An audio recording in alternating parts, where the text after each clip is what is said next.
people that listen to our podcast, you know what they want to hear?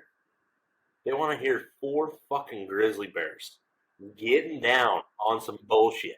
That's what they want to hear.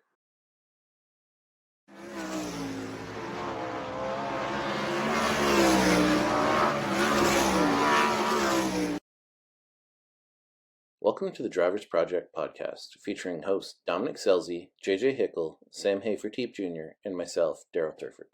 The Drivers Project podcast is brought to you by Kaiser Aluminum Wheels. Be wiser, by Kaiser. We're back with another Drivers Project podcast presented by Kaiser Wheels, and we did the 70s history, and that went over really well. So we decided to bring Bill W. back and do the 80s history. Dom, I think a lot of the feedback we got was that you and I were really carrying Bill through the 70s, so hopefully he's good this time, and hopefully he can. Hopefully he did some research. I hope you guys can let me talk this time. I mean, just a little bit. So, well, again, I'm as excited as I can be. Yeah, I can tell you guys that as of Saturday, we had to reorder the Jan Opperman books.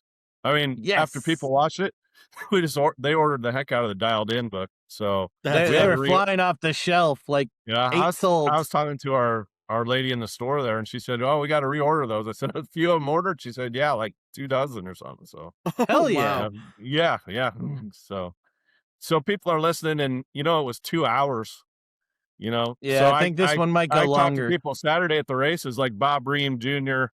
He's like, "Man, I listened to the first half. I'm excited for the second half, because it's like, 2-hour deal." And a couple of them are like, on the way to our way to the races, it takes 2 hours, and we listened to the thing. I said, "Did you get the whole thing in?" Sort of deal. So it's pretty cool that people are listening. More will as time goes on, I'm sure. But when I went to Knoxville last week, you told me though that you felt like you left something out that you wanted to add. Well, there were a few things. I mean, we kind of skipped over Eddie Levitt winning 2 nationals in a row, and I felt bad because Ryan Levitt's right there a block from us. So the first thing I did was go over to the sign shop and apologize to him and his dad, Ed Jr. So, they're like, no big deal. But he won 2 nationals in a row there, and he was one of those guys we talked about that went to USAC, shortly after that. So, and then I wanted to talk about Steve Kinser's first car at Knoxville, and Daryl. Dom probably won't know this, but Daryl, I bet you know what car that was. The first car he drove at Knoxville. I don't know the first car he drove at Knoxville. I know the first nationals he won. He's won. It's a car that still comes to Knoxville every week. Don't know it. Yeah, he's your neighbor. The 86. Yeah, the 86. Yeah, Jerry Smith was his car owner. Yeah. Yes. I did know that. Joe told me that last year, and I forgot. Yep. So he's got So Timothy Smith, he races Knoxville weekly. He's a pretty talented racer. Dom, he's another one of these iRacer guys. He's won a World of Outlaws. At least one World of Outlaw iRace in a sprint car with the World of Outlaws. And they're just really good people. The grandpa seems to be getting a little slower and not quite able to go to the races, but we Jerry's love the grandpa. Yeah, Jerry, and then Jeff's his dad. So we love being parked between them and Tyler Groendyke, which makes me ask you, where's Tyler Groendyke this year? I mean, it was tough for him funding his own team. That's what he was doing, and so at the end of last year, he said, "I don't know that I can do it." So he hasn't yet. So he's very talented, though. If there's an owner out there, and there's several at Knoxville that pick drivers that I'm not sure about, he'd be a great one to put in the car. But right now we're talking about 2026, and that's not why you're here, sir. We're here to talk about the 80s. The first thing on our list, we have a few things specifically from 1980, but the first one, we'll get started with a pretty interesting one. Can you tell us about the 1980 Knoxville Nationals? Because they were special for a lot of reasons. An absolutely great story is the 1980 Nationals. So people might be surprised to hear there's never been a driver from Iowa that ever won the Knoxville Nationals. This year will be the 65th. No driver from Iowa has ever won the thing. So, which is kind of strange, but true. But in 1980, Mike Brooks, who's in the first TMC car. So Harold and Annette owned the TMC cars. This, of course, is a non-wing 1980 TMC car. My favorite car as a kid. Beautiful. And Mike's fast. He sets quick time on his opening night. He wins his heat from 10th. He wins the feature from 8th. Perfect 500 score. He's from Knoxville, right in town. And everybody's all excited about him winning, okay? In the meantime, opening night, Carl and Steve in the 11 car. Steve trashes the car, just destroys it. It's done. They don't have a spare car, back then. So it turns out that Bob Trossel, and Bob is about the last car builder who's building them in his shop one at a time, sort of deal at this point in 1980. He's got a car entered for the Nationals without a driver in it. They used to do that. Drivers would come by and say, well, back then you could requalify. So Steve comes in on Thursday. The next night, asks Bob, can I drive your car? You don't have a driver. So they put Carl's engine in Bob's car. And Steve goes out and he gets a spot in the second row for Saturday night. Sammy Swindell's in the FedEx car, okay, in 1980. The Jeffries team that's sponsored by Federal Express, and he qualifies for the second row. Okay, so we get to Saturday night, and everybody in Iowa is thinking we're just gonna smoke these guys. Mike Brooks is gonna run away with this thing. So in comes the fog. Okay, this is right before the feature. In comes the fog. They do a lot of silly things. They turn off the lights for a while, think the fog might go away.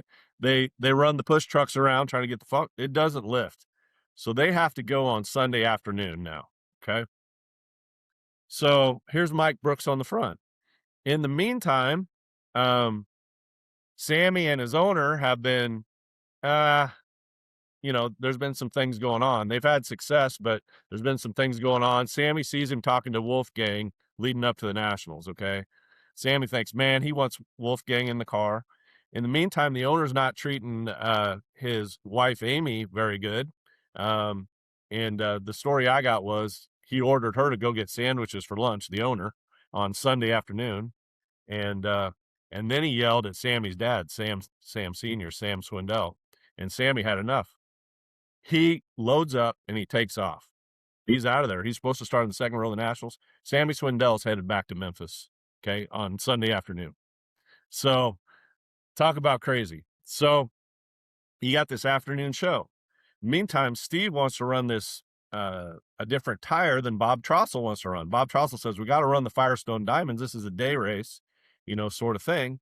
And they're arguing back and forth. And Carl finally gets in there and he says, Steve, Bob knows what to do with his car. So he's going to put the Firestone Diamonds on. He's going to put them on, So long story long, they get to racing, and Mike Brooks is out leading this thing. And everybody's like, yeah, man, perfect score. Here he is. His tire starts to go away. So slowly his tire's going away in that TMC car out front. And here comes Steve in Bob's yellow number 20 up there. And Steve Kinzer wins his first Nationals in 1980, the first of 12 Nationals, and Mike fades back. Okay. So, you look down through the lineup there, there's just a lot of drivers that are pretty cool. Tom Corbin comes out of the B. He runs up there into the top 5. And Tom Corbin, I don't know, Dom, if Danny Lasowski ever talked to you about him, family member of the Lasowskis. He won 22 races in a row in the 70s at different tracks. He put 22 wins in a row between Missouri, Illinois, Iowa, all that region. But he came from the back of that sucker all the way up into the top 5, and Bobby Marshall was in the top 3 too. So it's really a cool Nationals to look back at, and really one that had a lot of just a weird stuff going on. So a good way to kick off the decade there. Now, didn't he start on the pole of the Knoxville Nationals and not run it? Who's that? Danny's uncle.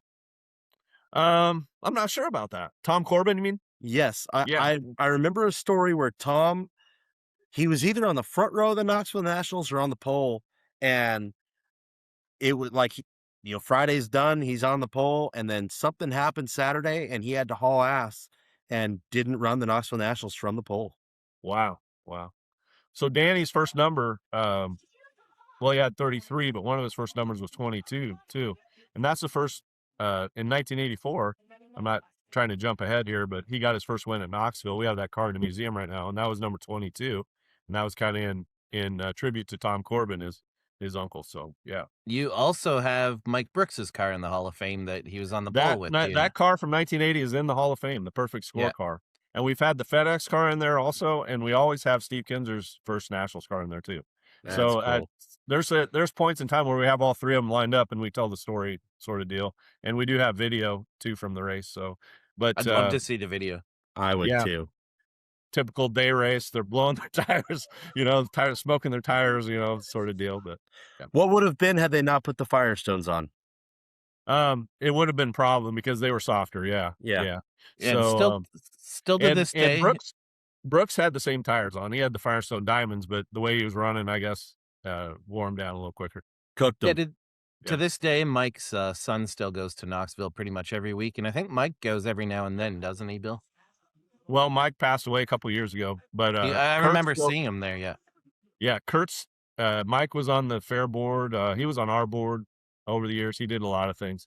But Kurt his son still goes to the race. He still helps Wayne Johnson whenever Wayne's in town in Coldecido, and he's always helped Wayne out with his stuff. And of course, his sister Melissa's married to Mike Rinke up in Wisconsin, and yeah, they're a racing family. So, we have that car, and we also have that right rear tire sitting by the car, so the one that wore out. I think, if I'm not mistaken, I might be telling a lie here, but I think Bob Trussell has his right rear as a table from that race that was at his house. I might be. I know he's got one for sure, but I thought it was from that win. Yeah, he did. I think Dortha still has it there. I want that. Yeah, well, probably not. I'm gonna have to. The other thing, Bill, that happened in 1980 is a magazine came out, and I believe you have a copy of it sitting with you. Yeah, I went down to the basement. I went all the way down the basement. I thought Daryl said no porn. He got rid of it. But Ling told me to get rid of the porn. This is the first edition of Open Wheel there. 1980. I went down the basement and got it. I got a set down there, and this is Bubby Jones on the cover, taken by Hall of Famer Mike Arthur. Bubby Jones. That's the year he moved out to California, and really went into a battle with Dean Thompson down there at Ascot. And between the two of them, they won 182 CRA races. The vast majority of them in the 80s. So you're talking about Ascot, Manzanita, the tracks that are in Southern California and Arizona, sort of area there. So both Hall of Famers, no question, no doubt, first ballot Hall of Famers. So, but we talked about Bubby Jones a little bit in the 70s. He's from Illinois, Danville, Illinois. So he raced the Midwest, won a lot of races in the Midwest, and then headed out to California. Kind of got a little crossways with USAC and things like that, and ended up going out to California and getting a ride out there. And this is the Gas Chem car, which was one of the famous cars out in that area. So, so Open Wheel was huge, Daryl, because you'd go to the gas station and these magazines would be there, Open Wheel magazine, and people say, like, what the heck's out on the cover? And it really made the popularity of sprint cars come to the fore. That was huge in the popularity of sprint cars, and the riders and photographers and everybody from that era that are in the Hall of Fame. There's a lot of them. Yeah. Now, when did Sprint Car and Midget start? It was Open Wheel, basically. Open Wheel turned into Sprint Car and Midget. Well, yeah. And that wasn't until like 2001, 2002, somewhere there. There were some years in between there. Open Wheel went pretty strong to the mid 90s or so. And then it kind of fizzled out, and everybody's like, we need a magazine for sprint cars, and that's when Sprint Car Midget I could actually give you half an answer there, Dom. I believe a publisher bought it, and they tried to incorporate they had a NASCAR magazine or a Circle Track magazine, and they tried to put like sprint cars as a section in there, and that was not flying with people. Yeah, it was Stock Car magazine. Yeah, they tried to put it in the back of that. Yeah. But I felt like Open Wheel was huge. I mean, in my hometown of Canada, my dad would go buy an Open Wheel. Like, they were available, like Bill said, nationally.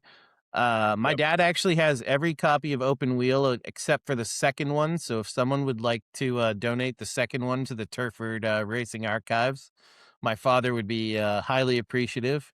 His plan once he's done with life is to send them to the Hall of Fame. So they'll end up with Bill anyway, and he'll probably have his 19th set of Open Wheel magazines there. But Yeah, it'd be stat number 11 probably, Yeah. and the guy who organized our stuff over there would probably shoot me between the eyes. Yeah. We brought another one. But yeah, Open Wheel was incredible. I'm trying to think of the writers off the top of my head. Well, Dick Bones, Berggren was the editor. yep. And Bones Dick, Boursier, I believe, wrote for a while. Kevin Eckert, John Bruce Sawyer, who wrote Dialed In. We talked about him last time. Bruce Ellis, like all those guys are just incredible writers. Mm-hmm. Yeah, absolutely. And that's actually how I got my primary sprint car history knowledge. Was basically I'd basically go, okay, do I know about the 1980 Knoxville Nationals? Okay, time to read the Open Wheel from that one. Oh, and I'd literally go through the whole years until I knew about every Knoxville Nationals.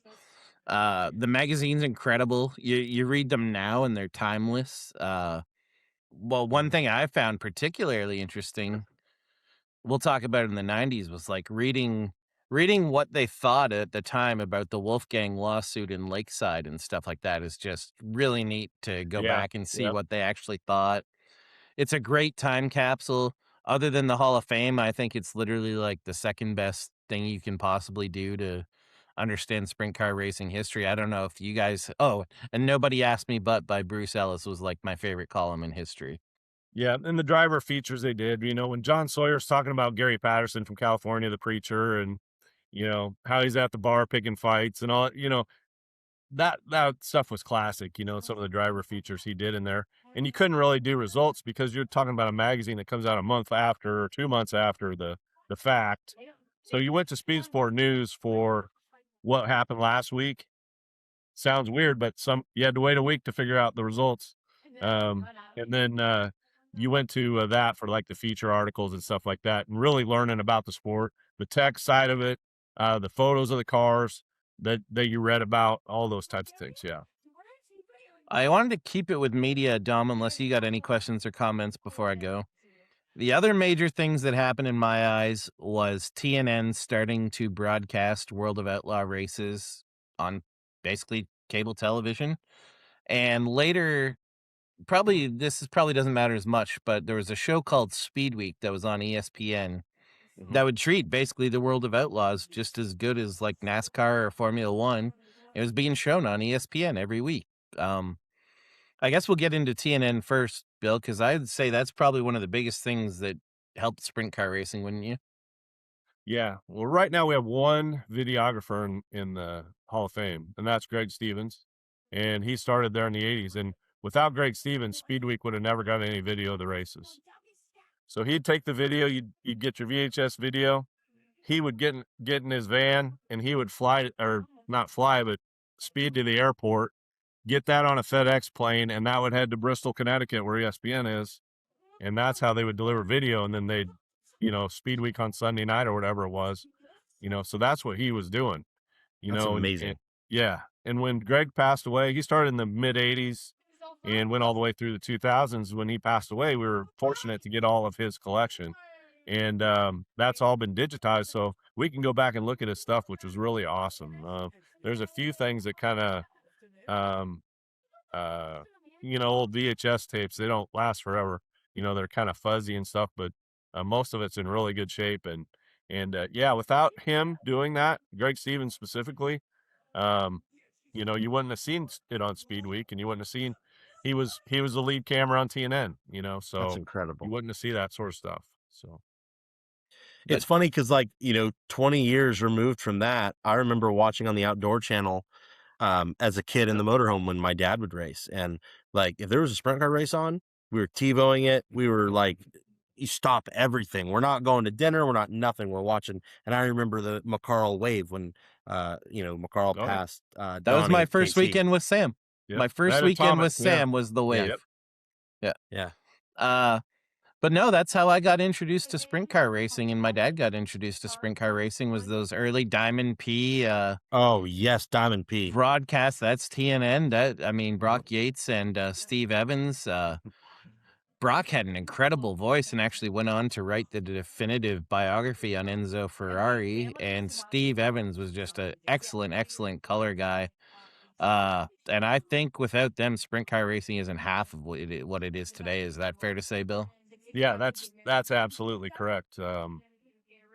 Yeah, those guys, and then they really brought it to more people. You know what I'm saying?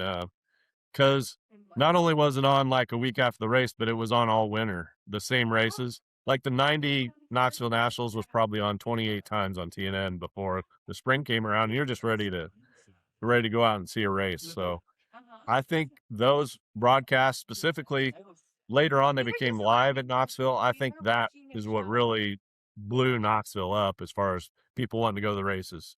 And that's when they started building the grandstands. It was in 90, 91, 92. They built the back stretch, and then they built on the front stretch and all the suites. That was in the early 90s, and that was all built up from the 80s there where Diamond P came in. So for the drag racing, Diamond P was huge. Like we used to have every Diamond P from like, oh my gosh, I don't even know what year we started getting them, and all the way until they stopped. And they would have crash compilations, and we had like 7 volumes of it for drag racing. Yeah, and we'd plug them in, and it was like you'd see John Force on fire, and you'd see oh my gosh, Corey McClenathan folding the car up, and all these old school drag racers, and it was just the coolest thing in the world. they had a thing called "And They Walked Away," that And they they were walked always away. trying to sell. Yeah. But that's pretty much how I got introduced to sprint car racing. My dad and I, we'd see them at Syracuse, but other than going fast, they weren't really passing. They weren't really doing anything impressive. But the Diamond P shows got us at least interested.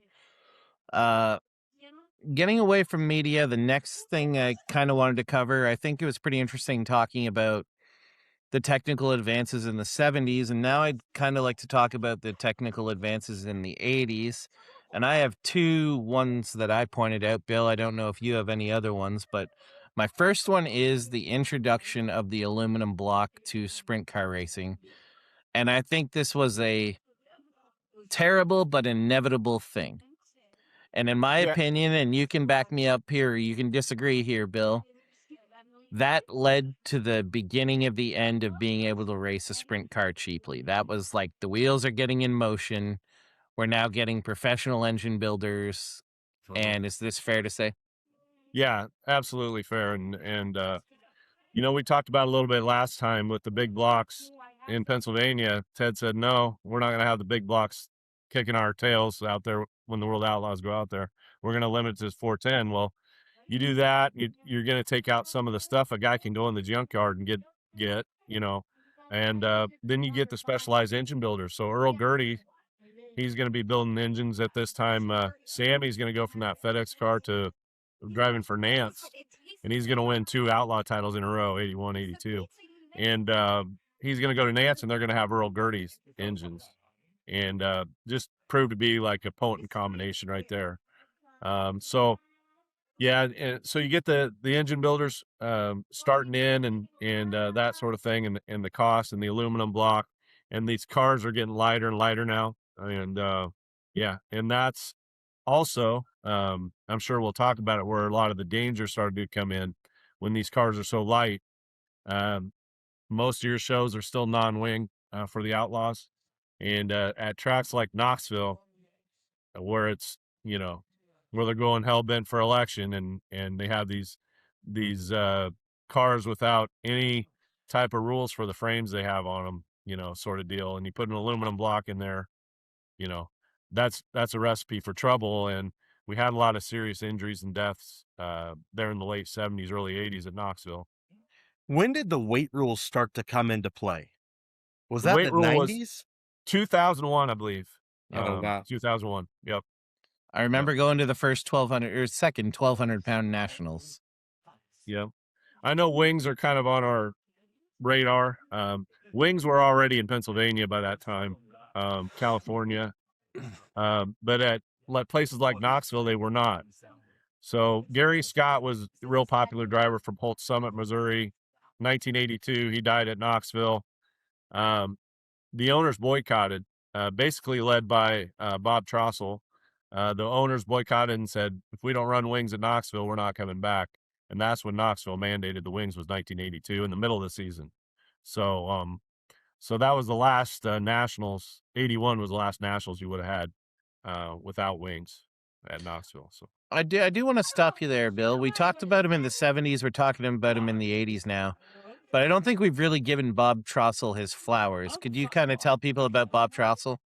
well, and I wanted to mention Australia too with Bob Trossel. If you go over to Australia, they'll all say the ones who were around back then will say Bob Trossel's the reason sprint car racing is huge in Australia, because he would put 4 or 5 cars in the containers. For Australia, he'd take Jack Hewitt over, he'd take Wolfie over, he'd take Tim Green over. And, that was huge. The U.S. guys against the Australian guys, against George Tatnall, Brooks' dad, and Gary Rush, and all the drivers they had over there. That was huge. Gary Brazier. Steve Brazier, Gary's dad. Yep. So what Bob would do is he would leave the cars there and he'd sell them. He'd sell his cars every year. So now they're building up their inventory in Australia and they're getting more towards our sprint car. So Bob's doing that every year. So he's taking 4 or 5 cars over there and he's selling them. That's paying for his trip and all that stuff. Not that he wasn't making money for appearing and stuff, but then that's building the sport in Australia. And that's really where you started to see the kick up there. But Bob was really one of the last drivers or builders to just build cars one at a time in his shop. So 1980, they're driving his cars. Charlie Swartz is driving his car for C.K. Spurlock. Okay. And Charlie trashes a couple of cars in Florida, a couple of Trossel cars, and C.K. Spurlock calls Bob, and Bob says, well, I can get them for you in about 2 months. Because Bob's got to build these one at a time. He built 537 cars in his garage. So at that point, C.K. Spurlock said, hey, we need a quicker way here. And that's where the mass production of the chassis came from. Was he started Gambler Chassis. And the reason was he loved Bob Trossel. He loved his chassis, but he needed it done quicker. So they started the assembly process. And Sammy was all over that too. When he went to Nance, that's what he was doing. He was building these cars identical to each other. So the welder could come along and he could weld in the same spot every time. He didn't have to cut anything. He didn't have to adjust anything. That stuff was ready for him. He could weld a number of chassis in a row, and that's where that started coming in. So you talked about the engines. That's where the chassis started being assembly line, not really, but they started being manufactured in a more quick basis there. So, and cars became more disposable, I guess you could say, because you could get them a lot quicker now. It's like you read our layout and knew where to go with this. Is it around 87 or 88 the modern down tube chassis comes along? I've heard different people claim they've designed it, but I'd say around 87, 88 is when the down tube becomes popular. Is that correct? Yeah, that's correct. Yeah, that's right. Probably 85, 86-ish. But not everybody was running one. Kinzer had one in 87. We'll get to that season a little later, but yeah, so but at this time, Sammy's really kicking it in 81. I just had to write it down so I could remember it. In 1981, Steve Kinzer won 40 features. Okay. Sammy won 41. All right. So between them, they won 81 features. Okay. Wolfgang probably only threw in 20 or 30. You know what I'm saying? So, those guys at this point, this is when the big three are really kicking into gear here. And Sammy, I don't think gets enough credit for all the ingenuity that he did. You look at the tire pattern now. He went from those Firestone Diamonds. He went with Goodyear, and he developed what the tire pattern should be for sprint cars. He developed the first inline brakes, stuff like that. I mean, he was an engineer, okay? So the amount of stuff that Sammy did, he does not get enough credit for. But at the same time, he's like second to Steve on the all-time wins list at around 600. Steve's got 9-something, and Sammy's in there with 600. So that's what Sammy, leaving in the 80s to do Busch Grand National and do Indy stuff and do NASCAR stuff and all that stuff when Raymond Beadle came around in 83. So, so Sammy, we need to give him a lot of credit, especially during this era here. As he says, this year he's going to enter his 50th Nationals.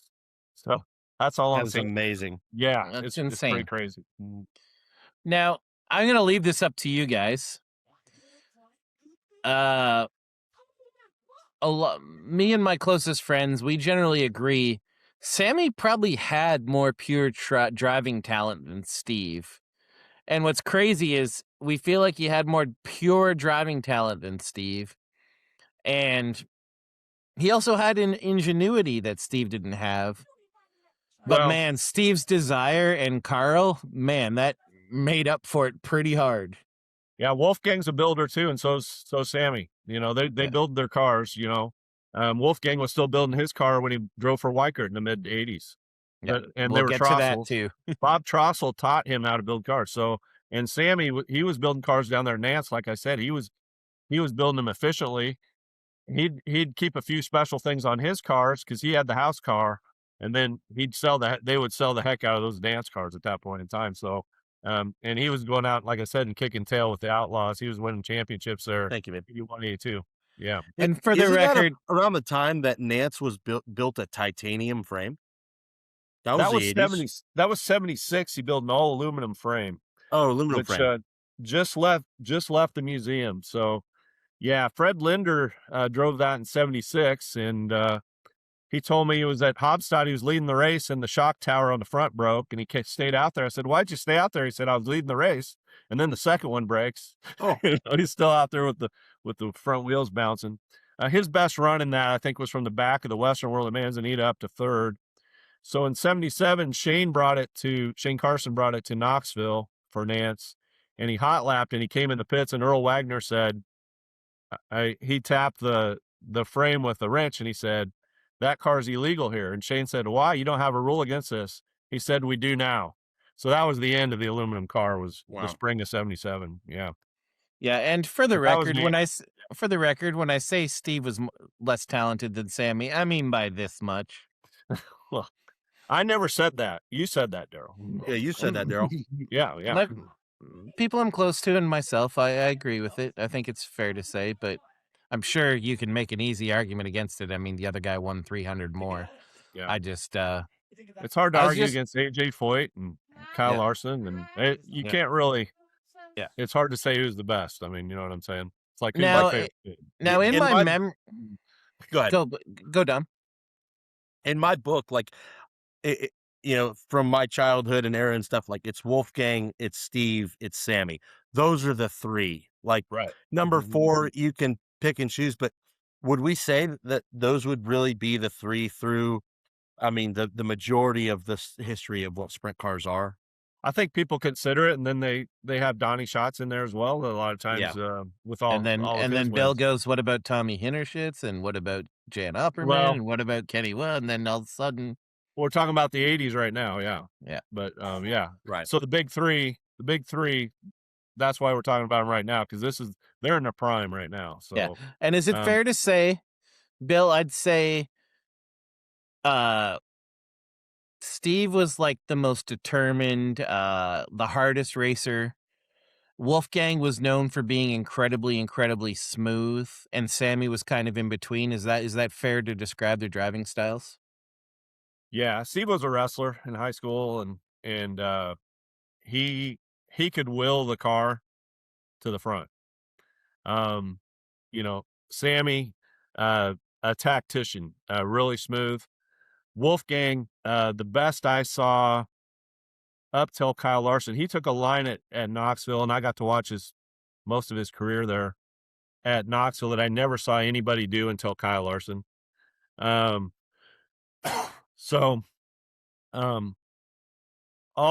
good at different points in time. And we'll get to that. Like, they different tracks. What's they that? We'll get to that. They each had dominant moments in the 80s. And I guess let's talk about Sammy's, because you've already been talking about it. Because you've already shown me that my memory is bad on one thing. My memory was that Sammy was kicking ass in the Raymond Beetle car and winning those championships. But you're telling me he was actually in the FedEx 91. He was getting that done. No, he was in the Nance, the 1N. Yeah. Okay. The Nance car, yeah. Because he left FedEx in 80. So in 81, 82, he's in the Nance 1N. So he went with Raymond Beadle in '83, and he won. That's his one Knoxville Nationals win was with Beadle. So that's probably what you're thinking of. But they had a lot of success, but they didn't run the whole Outlaw Series. You know, they'd run here, there. He'd do a Busch Granite National race. He'd do other stuff because Beadle was involved in that stuff. He was in drag racing. He got into NASCAR. He was doing that other stuff, and Sammy was looking for an opportunity. It was his goal to get to Indy, you know, to get to stock cars and that sort of thing. So, yeah, and the other crazy thing is that Bill, I think it's accurate to say Wolfgang, Kinzer, and Sammy never ran a year on the Outlaws together. Is that accurate, or if they did, it wasn't often? well, it's probably because Wolfie didn't run any. Normally, he didn't run any series the whole year, and there were some years that he did, but there were he was in different cars during the year, sort of thing. So, his book's really good too. I'm trying to sell books right now, Dom. His book, his book Lone is Wolf, incredible. is really good too. Yeah, it's incredible. You know, I got a copy of that signed from him at Calistoga the first time I raced there. If you remember, as a kid, he's kicked out of his house because they can't afford it. They have too many kids. So, as a teenager, he goes out on he starts out on his own, you know, sort of deal. So, but Wolfie, Sammy, as far as I know, never touched a drink in their life of alcohol. Wolfgang was running every day. You know, Sammy was really fit, that sort of thing. That's where they differed from Steve a little bit. You know, they were like Tom Brady, you know, Aaron Rodgers, never touch a drop of alcohol, be the best athlete you can be, sort of thing. That's how they were. And like I said, Sammy was the builder. He was the engineer. Doug was a builder. He knew everything about the cars. Steve was a driver. You know, that's what he did. And as far as I'm concerned, no one did it any better, you know, with the desire, with all that sort of thing. The amount of times that I saw him pass somebody on the last lap, and we're going to get to seasons here in the '80s where he wins over 50 races. You know, that was second to none. When we talked last time about when you walk through and you see the plaques and you see the drivers that, you know, you knew coming to the racetrack. When I went to Knoxville in my teen years, I knew that Steve Kinzer was going to win unless Wolfie, you know, had a really good night or something happened to Steve, because I mean, there was a time in there when he was just dominant. So on our timeline now, we're actually going to go non-wing racing. Okay. You wanted to discuss Dean Thompson and Bubby Jones's rivalry, and then the emergence of Rich Vogler. Yeah. So Rich Vogler, he was another tactician, and he knew everything about everything on the race car. So when you ask me what part of the '80s, he won the USAC championship in 1980 and 1989. So he covered it. He died in a crash in 1990. We'll get to that when we talk about the '90s. Yeah. So, yeah, he was definitely a tactician. He was really good. Some of those years through there with USAC in the '80s, they'd lost their luster a little bit. And they actually, in '88, I think it was, they ran a lot of wing races. Okay. USAC said, we're running some wing races. Actually, Sammy won a few of those. So yeah, but Vogler, he was a tactician. Not everybody liked him. You know, he could be rough and gruff and standoffish. And he could be a bully on the racetrack too. But we have to talk about him if we're going to talk about the '80s. You have to talk about Rich Vogler and all the races he won in USAC.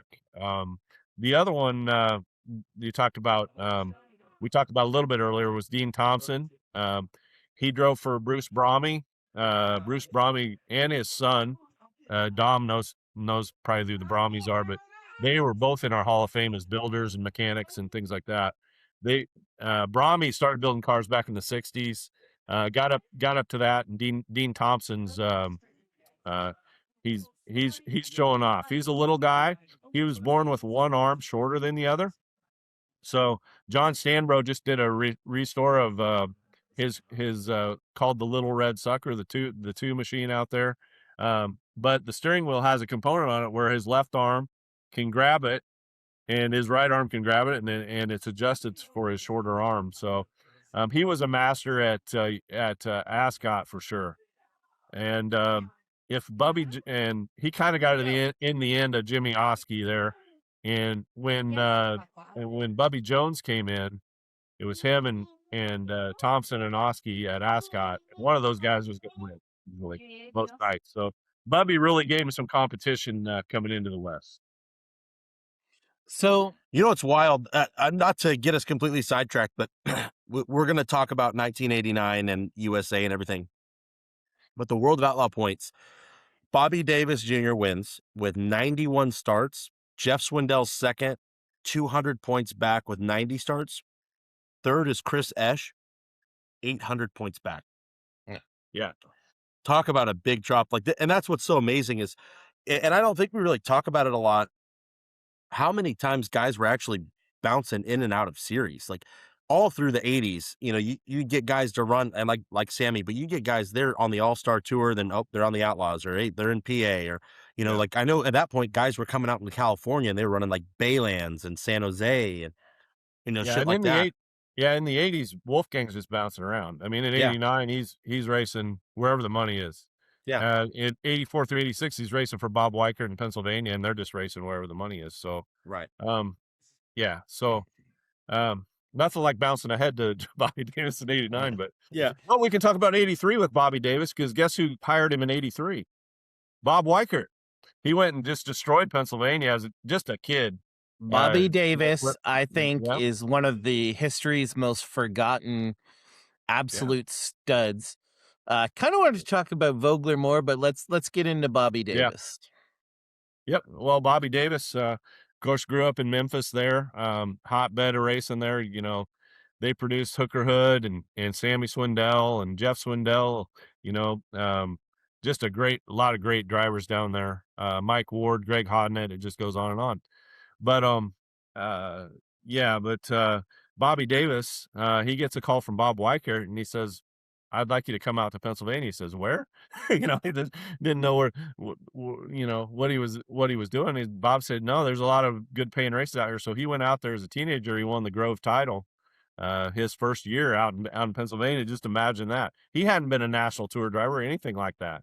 He came straight from Memphis, Riverside, which is a quarter mile, you know, gumbo. That's where he's racing most of the time. He might go up to Hobstadt, maybe down to Devil's Bowl, but he's headed out to Williams Grove, and he wins the title out there. So just crazy. So it makes you and Dom really look like a wuss when you talk about Williams Grove. I think I just the balls on those men, the balls on those men back then were way bigger than the ones I were born with. I could promise you. Oh, most of them now too, if we come to think of it. But yeah, I remember like seeing the Casey Luna 10 when Bobby Davis drove that, and I don't know, that was what he won the Outlaw Championship in, correct? Or that was 89 when the split was with USA. He won the King's Royal that year. He won the World Outlaw title. Yeah, they were a potent combination. Kenny Woodruff's turning the wrenches, you know. But he never won like a Knoxville Nationals or a National Open, I don't think. No, he was second at the Nationals a few times. Well, I want to talk about the 88 Nationals at some point too. I don't have that on my list, but it should be talked about. Yeah. We're just rolling along here, bopping all through the decade. I like it. And the other one, Bobby Davis was also always in a 6-car. I remember a red 6-car. Well, after 83, you know, people took notice with the Outlaws. I think he started, then he went to the Gambler house car, which was the 18 at the time. The Kenny Rogers Gambler, if you will. That was the Coors Light one, right? No, it would have been Kenny Rogers. Like the Kenny Rogers car. Yeah. And as far as I know, talking to CK Spurlock, Kenny Rogers never was at a racetrack in his life, but he sponsored the car. You know, Gambler was down there in Tennessee. They had the Loretta Lynn special. They had the Kenny Rogers special. But it was the Gambler house car, the 18. So Danny Smith was the first driver of it. You know, you had him. Like I said, you had Charlie Swartz, and then you had Wolfie got in it for a while. You had Bobby Davis in it. Jimmy Sills drove it. I mean, wow. Going up through the years there were a lot of good drivers in that car. And yes, Steve Kinzer eventually would drive that too. He would go with number 11, but they would have a Gambler house car too at one point. So I Where were think we that's at? Oh, Bobby Davis. Then he got Yeah. the consolidated credit number 6. Is that what you're thinking of? yeah, that's the That he car I drove? remember always seeing on Speed Week. Yeah, and that would have been 87-ish, 86, 87 in there. Yeah. Yep. And then a crazy thing about Bobby Davis that the Hall of Fame actually has a connection to is so you mentioned Dom. Bobby Davis wins the Outlaw Championship in 1989. By 92, 93, he's gone off the face of the earth. I think that's fair to say. And then he shows up in 1994 at the Knoxville Nationals in a red number 4 car with like nothing on it and promptly qualifies for the second row of the Knoxville Nationals and runs great. And that car is in the Hall of Fame right now, correct, Bill? Yeah, we have it. Yeah. It's out in the garage right now, but that's been donated. He donated that to us. He did go away from the spotlight, or he went off the spotlight. Grid. Yeah. He went off the grid. People always ask me, "You got Bobby Davis's number?" I said, "I got about 2 of them, but I don't think any of them work anymore." Then they'll try to get a hold of him. But yeah, he kind of did. He showed up. He came to his induction, and I think he's one of those guys that if he goes back to the track, he's going to be in trouble. You know what I'm saying? And some of the drivers are like that. They're just, but he's in that Brad Doty category in the 80s where they're having so many second place finishes, they don't know what to do with themselves, just because of Steve for the most part. And then when Sammy and Doug come in to the Outlaw shows, it's tough for them. So Bill, a question I have that's not on our list is, so you have Sammy, Doug, and Steve. Who's the next best guy? Like, to me, off the top of my head, you can argue Schumann, but he didn't run the whole decade. And then you have Bobby Davis and you have Doty. Like, who's that next guy coming in there? I don't know, man. I'd say Brad Doty. I mean, he was Coors Light Silver Bullet team was his team in 86 was really strong, 87 in there, and before he got injured. And he was right there. I mean, he was really, really good. I mean, he won the Outlaw races. Dom can look up and see how many seconds he had. I think he told me one time. It was a shitload. Yeah, I think he told me one time 30-some seconds or something like that to Steve only. That's just to Steve. In 1 year. So, I'd say he was next there. Lee Osborne, he's with the All-Stars. He wins 3 championships in there. But going head to head with these 3 guys, I mean, I can't emphasize enough. I was around for this, and there's nothing like it now. I mean, we talk about David Gravel. David Gravel, he'll win 1 out of 3 races, and he's probably the most dominant guy, but other guys are winning. You go to the races back then, it's like, well, Steve, Sammy, or Doug's going to win, sort of deal. So, now I don't know really how to explain the whole thing, but they were massively popular. I'm going to jump ahead to 1989. They had a 3-car match race. I love that video. Yeah. Dom, do you know about this? No. So 1989, they're going to run 3 races. They're going to start first, second, third, 3 wide at Knoxville. They're going to go 2 laps, and they're going to go best 2 out of 3. Okay. So first race, Steve. Wow. Steve's on the inside. Sammy's in the middle, and Doug's on the outside. Steve wins it. So long story short, they all win 1 race. Starting on the inside, Wolfgang draws the inside of the last one, so he ends up winning the darn thing. But that's how popular they were. The Nationals cover in 1990 had a picture of them 3 wide at Knoxville, and it wasn't even the Nationals. The Nationals cover is always the Nationals. The Nationals picked the winner before. It was just those 3 there.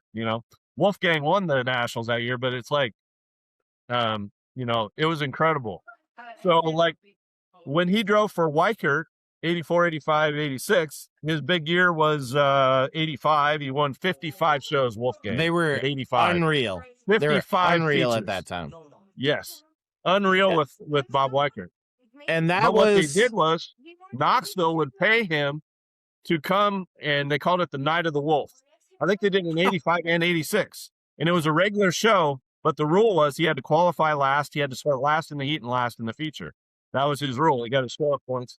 He won it. So That it's is like so badass. Night of the Wolf.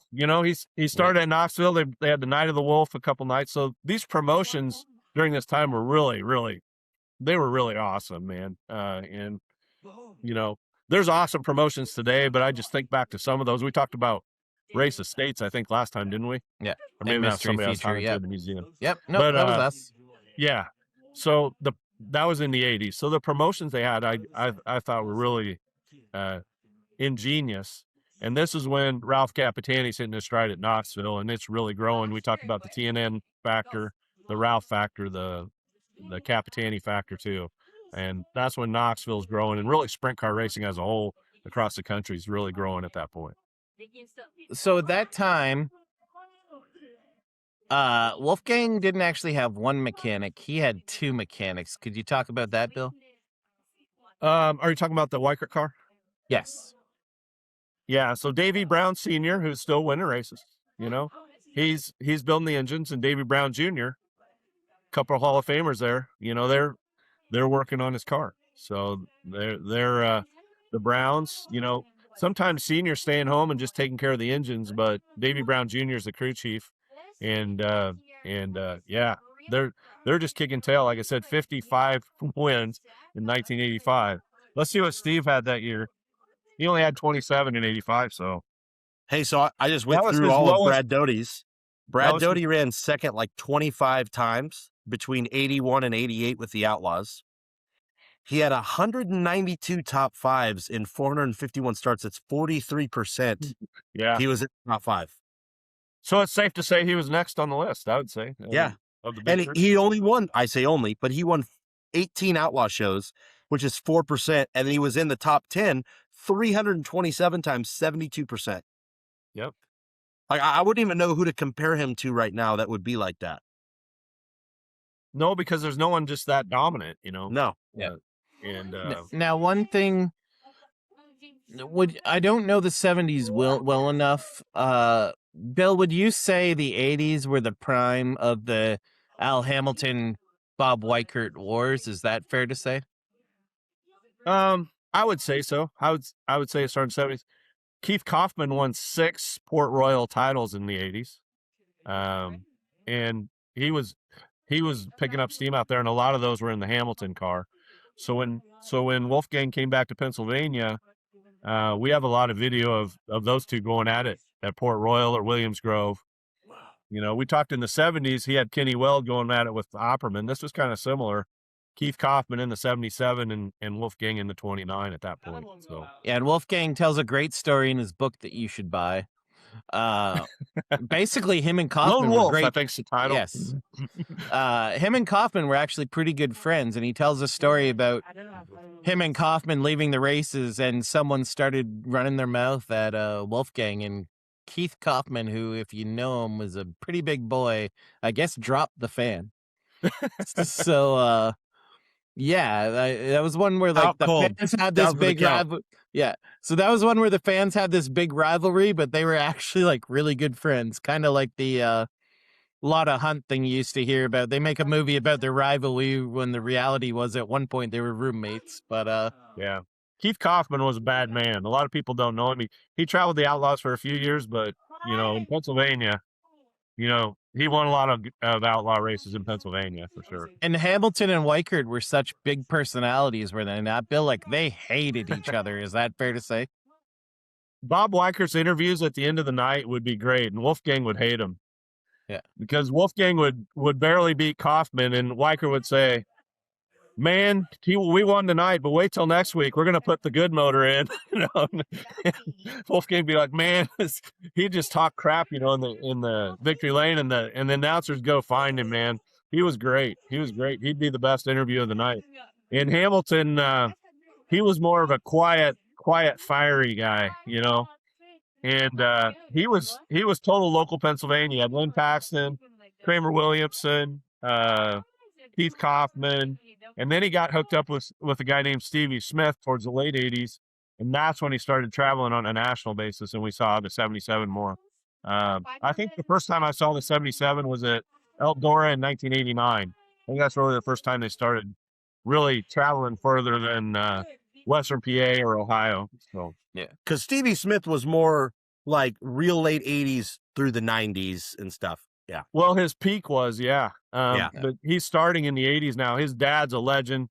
He's still winning multiple titles at Lincoln Speedway. His dad is in the 80s, but Stevie's starting out under his wing.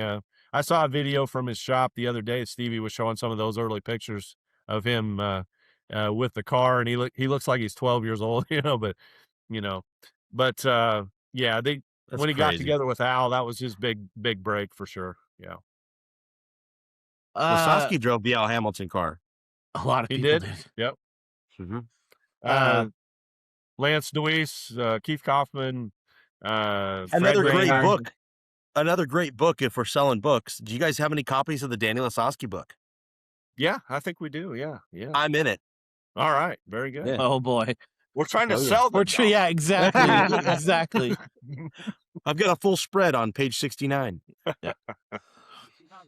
So is it fair? Like, I'm trying to remember, but everyone trashes the posse for not traveling, blah, blah, blah.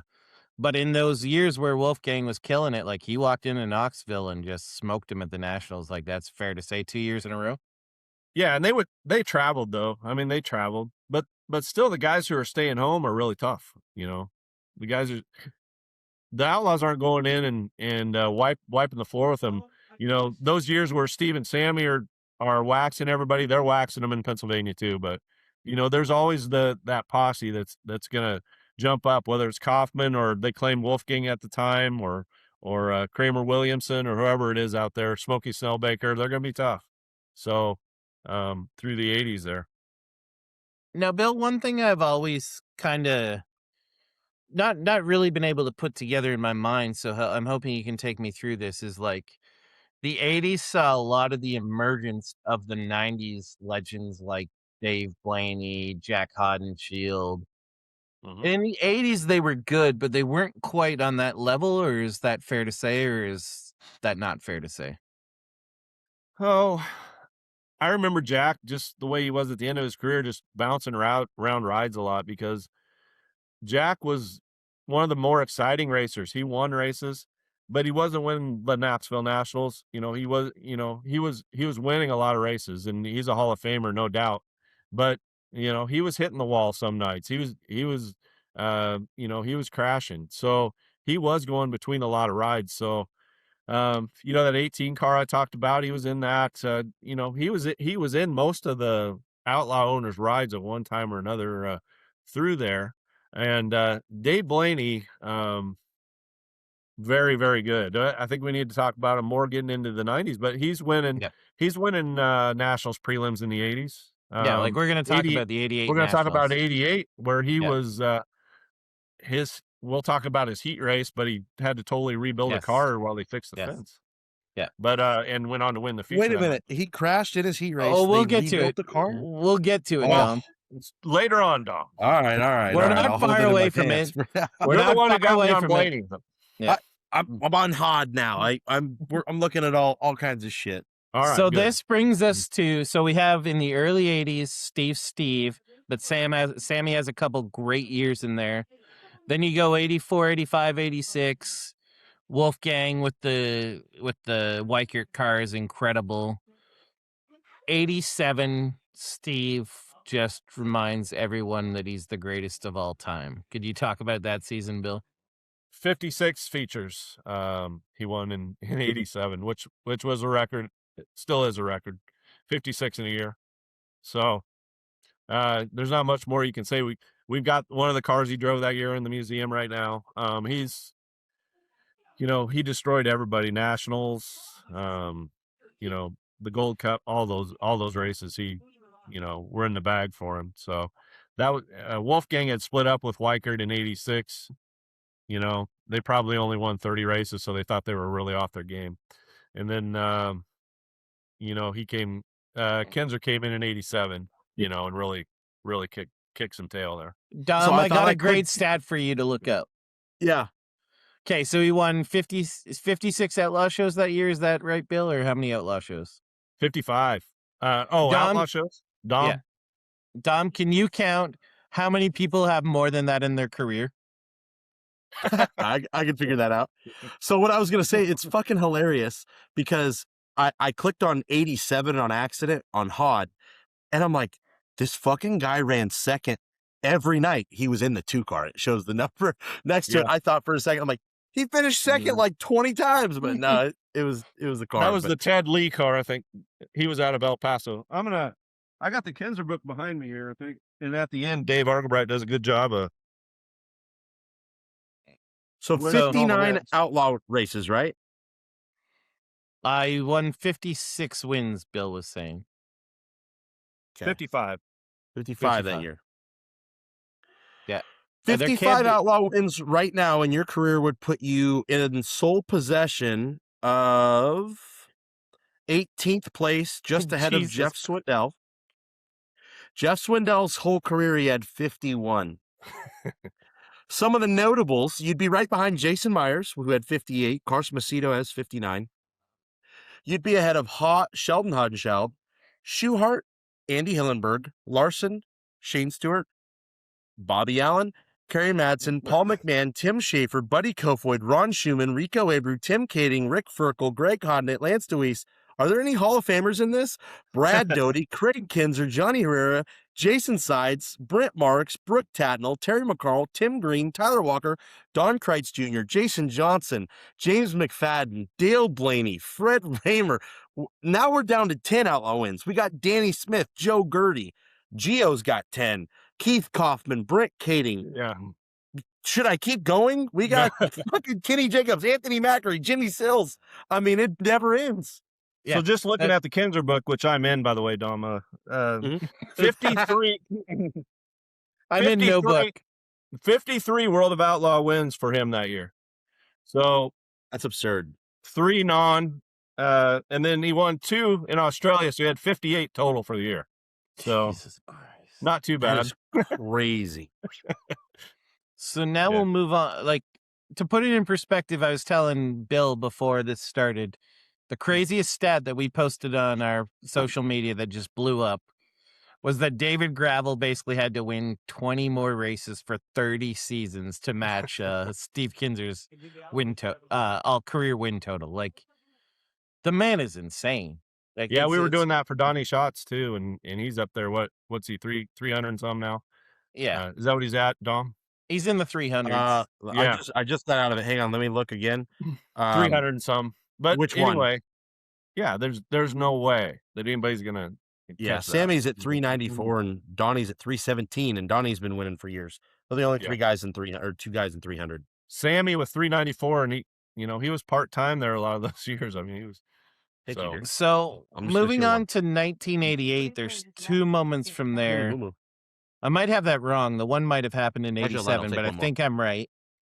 The first shitty moment, by the way, is Jeff Swindell a guy who we could say might have been the 4th best guy in the 80s? He was good. He was second in outlaw points once. You guys just said he had 51 wins. Yeah, he's in the 90s. He's winning in the 90s too. Yeah, I mean, but he's quite a bit younger. Well, he's a little bit younger than Sammy. I mean, we have a shitty moment in 87, and that is, we talk about TV. This is Brad Doty getting paralyzed at Eldora. Bill, can you describe, like, I never got to see the guy race live. Could you tell people about Brad Doty as the racer? And then can you make a guess where you think he would have ended up? Like, how you think his career would have gone?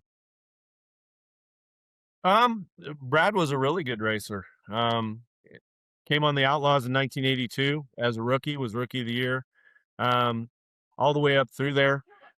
When he got the deal with the Marks and Kepler team, the 18 team out of California, and the Coors Light sponsorship and stuff like that, he really hit his stride. He won races at Ascot. He won all over the place, and he chose to race with the best. And like we said, he just banged his head against the wall a lot of those years, running second to Steve. But it's hard to compare him to others. I'd put him right there with Bobby Davis during that time, and they were really strong. Jeff Swindell there for a while as well. Bobby Allen, They're all strong through the 80s. They're in their own respect. And I think Brad was good at any track. You know, if you look at Bobby Allen, you say, yeah, he's going to be on the bottom. He's going to do certain things at certain tracks. Brad was good on the bull rings. You know, he really grew up racing close to his home, which is Wayne County, and then Lernerville. He was a champ over there. But he was really good at the small tracks, and he was really good at the bigger tracks like Knoxville too and Eldora. So he was really versatile. So it's kind of hard to say where he would have ended up. Is this fair to say? He was further along in his development than Dave Blaney and who's the other person I was going to say? Jack Hodenshield. Like, is it fair to say he was further along in his development so you can kind of say he was on a trajectory to be better than them? As I recall, he's a little older than Jack, so he's probably a little further along. And of course, they grew up together. Yeah, they grew up together with Kenny Jacobs as well. They were all buddies, the three amigos. And Jack's brother Ed, who was also pretty good from what I understand. Yeah. Another good book is Brad's book. Brad W. Oh, yeah. Still wide open. Where can you pick that one up Still at? for sale, yeah. Still for sale at the National Sprint Car Hall of Fame Museum. And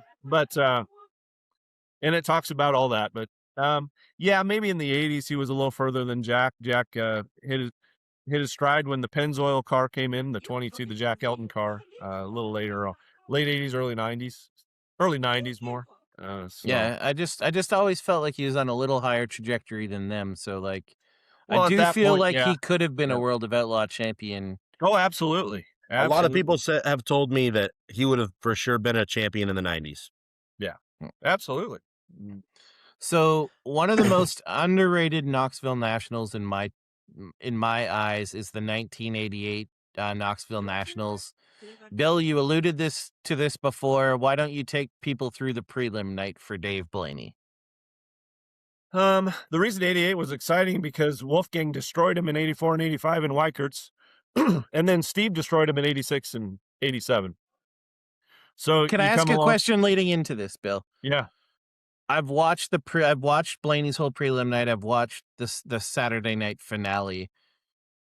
Was Steve's coming off his 87? Was he a favorite going into the 88 Nationals? And let me put it this way. Let me put it this way. Somebody rented a plane that flew over the racetrack all day long that said anybody but Kinzer. Okay. So, yeah, he was definitely heading favorite. into the Nationals, he's hands down the favorite. Yeah. Now, he only had 38 wins that year. He was really sloughing off. So now tell people about Dave Blaney, and then actually the A feature, it starts going, and Steve ain't the guy, is he? But take people through the prelim nights. Yeah, one of my guys when I was young that I liked to watch was one of our locals named Danny Toman. His dad, Bob, raced for years down in Missouri, and Danny won a feature in 88, I believe in May. It was Twin Features night, I think he won. And that's the only race he ever won in Knoxville. But he and Marlon Jones and John Cernette, I think's in that accident. There's 6 or 7 cars, Dom, that are a part of this accident. And Danny Toman is rolling down the front stretch fence. I mean, he's rolling down the fence. And Marlon Jones gets to the end, and the fence at Knoxville used to be wooden. And Marlon Jones goes right through the wooden fence, and he's sitting by the skate pit outside turn 1. Okay. In the meantime, Dave Blaney destroys his car. He's starting back because he's quick time. He's at the back. He's starting 10th. So he's involved in all this. He gets his car towed to the work area. They rebuild that car while they're rebuilding the fence. So he goes on to I believe he won that night. Anyway, he started on the pole on Saturday. He started on the pole on Saturday. So I almost think he had a perfect score. He may have. So so up front, it's him and Steve Kinzer and Bobby Davis in the Luna car you talked about, Dom, in the KC Luna car. And Danny Smith started third. Yeah, and this is one of the best features that you could watch at Knoxville. These 3 guys are going at it the whole time. And it was a really, really good race. And the plane advertisement didn't work because Steve Kinzer ended up winning. But it was a great race. I mean, it was. Dom, the story of the race, to me, it's like how you explain Steve was dominant. The story of the race, they played a dingus a surprising amount. is Well, Steve only leads 4 laps of it. Bobby Yes. Davis leads 1, and Blaney leads 25. Bobby Davis and Blaney go to war. Yeah. And You can Steve throw a isn't in blanket the over him. picture. Like, Yeah. Steve's there, but he's not like. And then they get to battling, and Steve just sneaks by with like 5 to go, and just they can't recover in time, and he wins. And to me, it's like the perfect win. You'll never convince me he had the fastest car that night. In fact, I think he had the 3rd fastest car, and he still found a way to steal the Knoxville Nationals. So It was when I Ryan say Timms Sammy last had weekend. more, Yeah. So when I say Sammy had more talent by a smidge, Steve made up in other ways like that, where he just found ways to win that races he had no business winning. He did, and all through the 80s, he still has Carl Kinzer too. So Yes. Carl is working on the car and owning We the car. have not given Carl his flowers. I think it's almost We haven't. We talked about him with Dick Gaines, but not. It's like we almost just assume everyone knows. But in case there's people that don't know, Bill, tell people about Carl Kinzer. Well, Carl, he started racing early on, way before Steve Kinzer was around with Dick Gaines. And like I said in the last episode, Paul Elrod, who worked with him, says Dick Gaines is the best driver they ever had, because they were kicking everybody's tails around Indiana. They won the Nationals in '74. And like I said last time, they built that lightweight race car in '77, and Dick Gaines has a crash at Champaign, Illinois, loses some of his abilities, it had trouble with his eyesight, and it comes down to Danny Smith or Steve Kinzer is going to drive for Carl in '78. The Outlaws start, and Carl and Steve Kinzer hook up, and they win all the way through '94. So they're all the way through the '80s here. So all these wins that Steve's getting, Carl's right along there too. And then, of course, in the '90s, they have a big split, and we'll cover that in the '90s. So we've done 80 up to '88, and then Hey, real quick, Joey Allen is that Bobby's brother? Bobby's brother. Yep. Okay, that because I'd never heard of Joey Allen. He built the trailer when Shark Racing went racing. He built one of their trailers. Yeah. Because so in 80, 88, he runs 7th in the Nationals, and I'm like, man, that's a name that I hadn't heard. Like, you got Chris Esch in there, you've got Jack Hewitt, Lasowski, like Don Kreitz Jr.'s in there. I mean, all names that you know, and then you get to him, and I'm like, man, I haven't heard that name. Yeah, Rick Unger, Randy Smith, Rocky Was that Hodges. the 7C car? Yeah. That's the Shoop 7C. So Dave Blaney would drive that. I think after, and he'd be sponsored by Viverin at that point, and into the '90s. I looked at Joey's stats. He didn't run a very long time, it looked like, but he won an outlaw race in like '92. Yeah, he's every much the builder mechanic that Bobby is, as far as building stuff, and he still works in their shop in Hanover there. In fact, he helped Van May restore his '69 car they restored a few years ago too. So that's incredibly cool. Yeah. Pennsylvania has so many incredible talents. Just from fabrication to engine builders to drivers. I mean, no question. We could do a pod on the history of PA. Probably. Oh yeah. You better bring in Brian Householder for that. He's the man. Yeah. So I'd want DeWeese on too. Just because. Everyone thinks up until I talked to Bill before we just went on here. Another big thing happened, and I always associated it with 1989. But Bill, you're telling me at the end of 1988, the winged sprint car world gets rocked, and they get rocked with a series that's now trying to take on the World of Outlaws. Could you take us through that? Yeah. If Dom looks at the World Outlaw schedule, 87, 88, that was really the main complaint for a lot of the travelers. They're going from California back east, all over the place. And they wanted a more sensible schedule. When people are married, sometimes they're like, and these drivers are married to Ted. They're married to him going to the t-shirt trailer and getting the money for the next race, and they're, this and that and the other. And Ted Johnson is still leading the Outlaws, and lack of a better term, there's kind of a mutiny there. Sammy and Steve say, hey man, we're gonna start our own deal. They get an investor. They bring out the USA series. They run 3 races at the end of 88. Dom was reminding me one was in Millington, Tennessee, which I had totally forgot. But Manzanita, Devil's Bowl, in Millington, Tennessee, and so they're set up for 1989. Knoxville's kind of in the middle. They're the sprint car capital of the world, so they're going to have USA race and outlaw races. But USA is going to a lot of tracks. I want to say they're similar to High Limit was their first year. That you wouldn't think sprint cars should be on these tracks, a lot of times. But they had to go somewhere to get these races in, and it was fun for me as a fan, just like it is now. You got 2 national series. You go over here. Wolfgang's going to go wherever the money is. In the 8D. We'll get to him. We need to get to that. But he's going to go wherever there is, and he has another huge season, winning 45 races that year, in the 89 or in the 89. So, and that's when that match race was we talked about. But I think it was at the USA race around the 4th of July.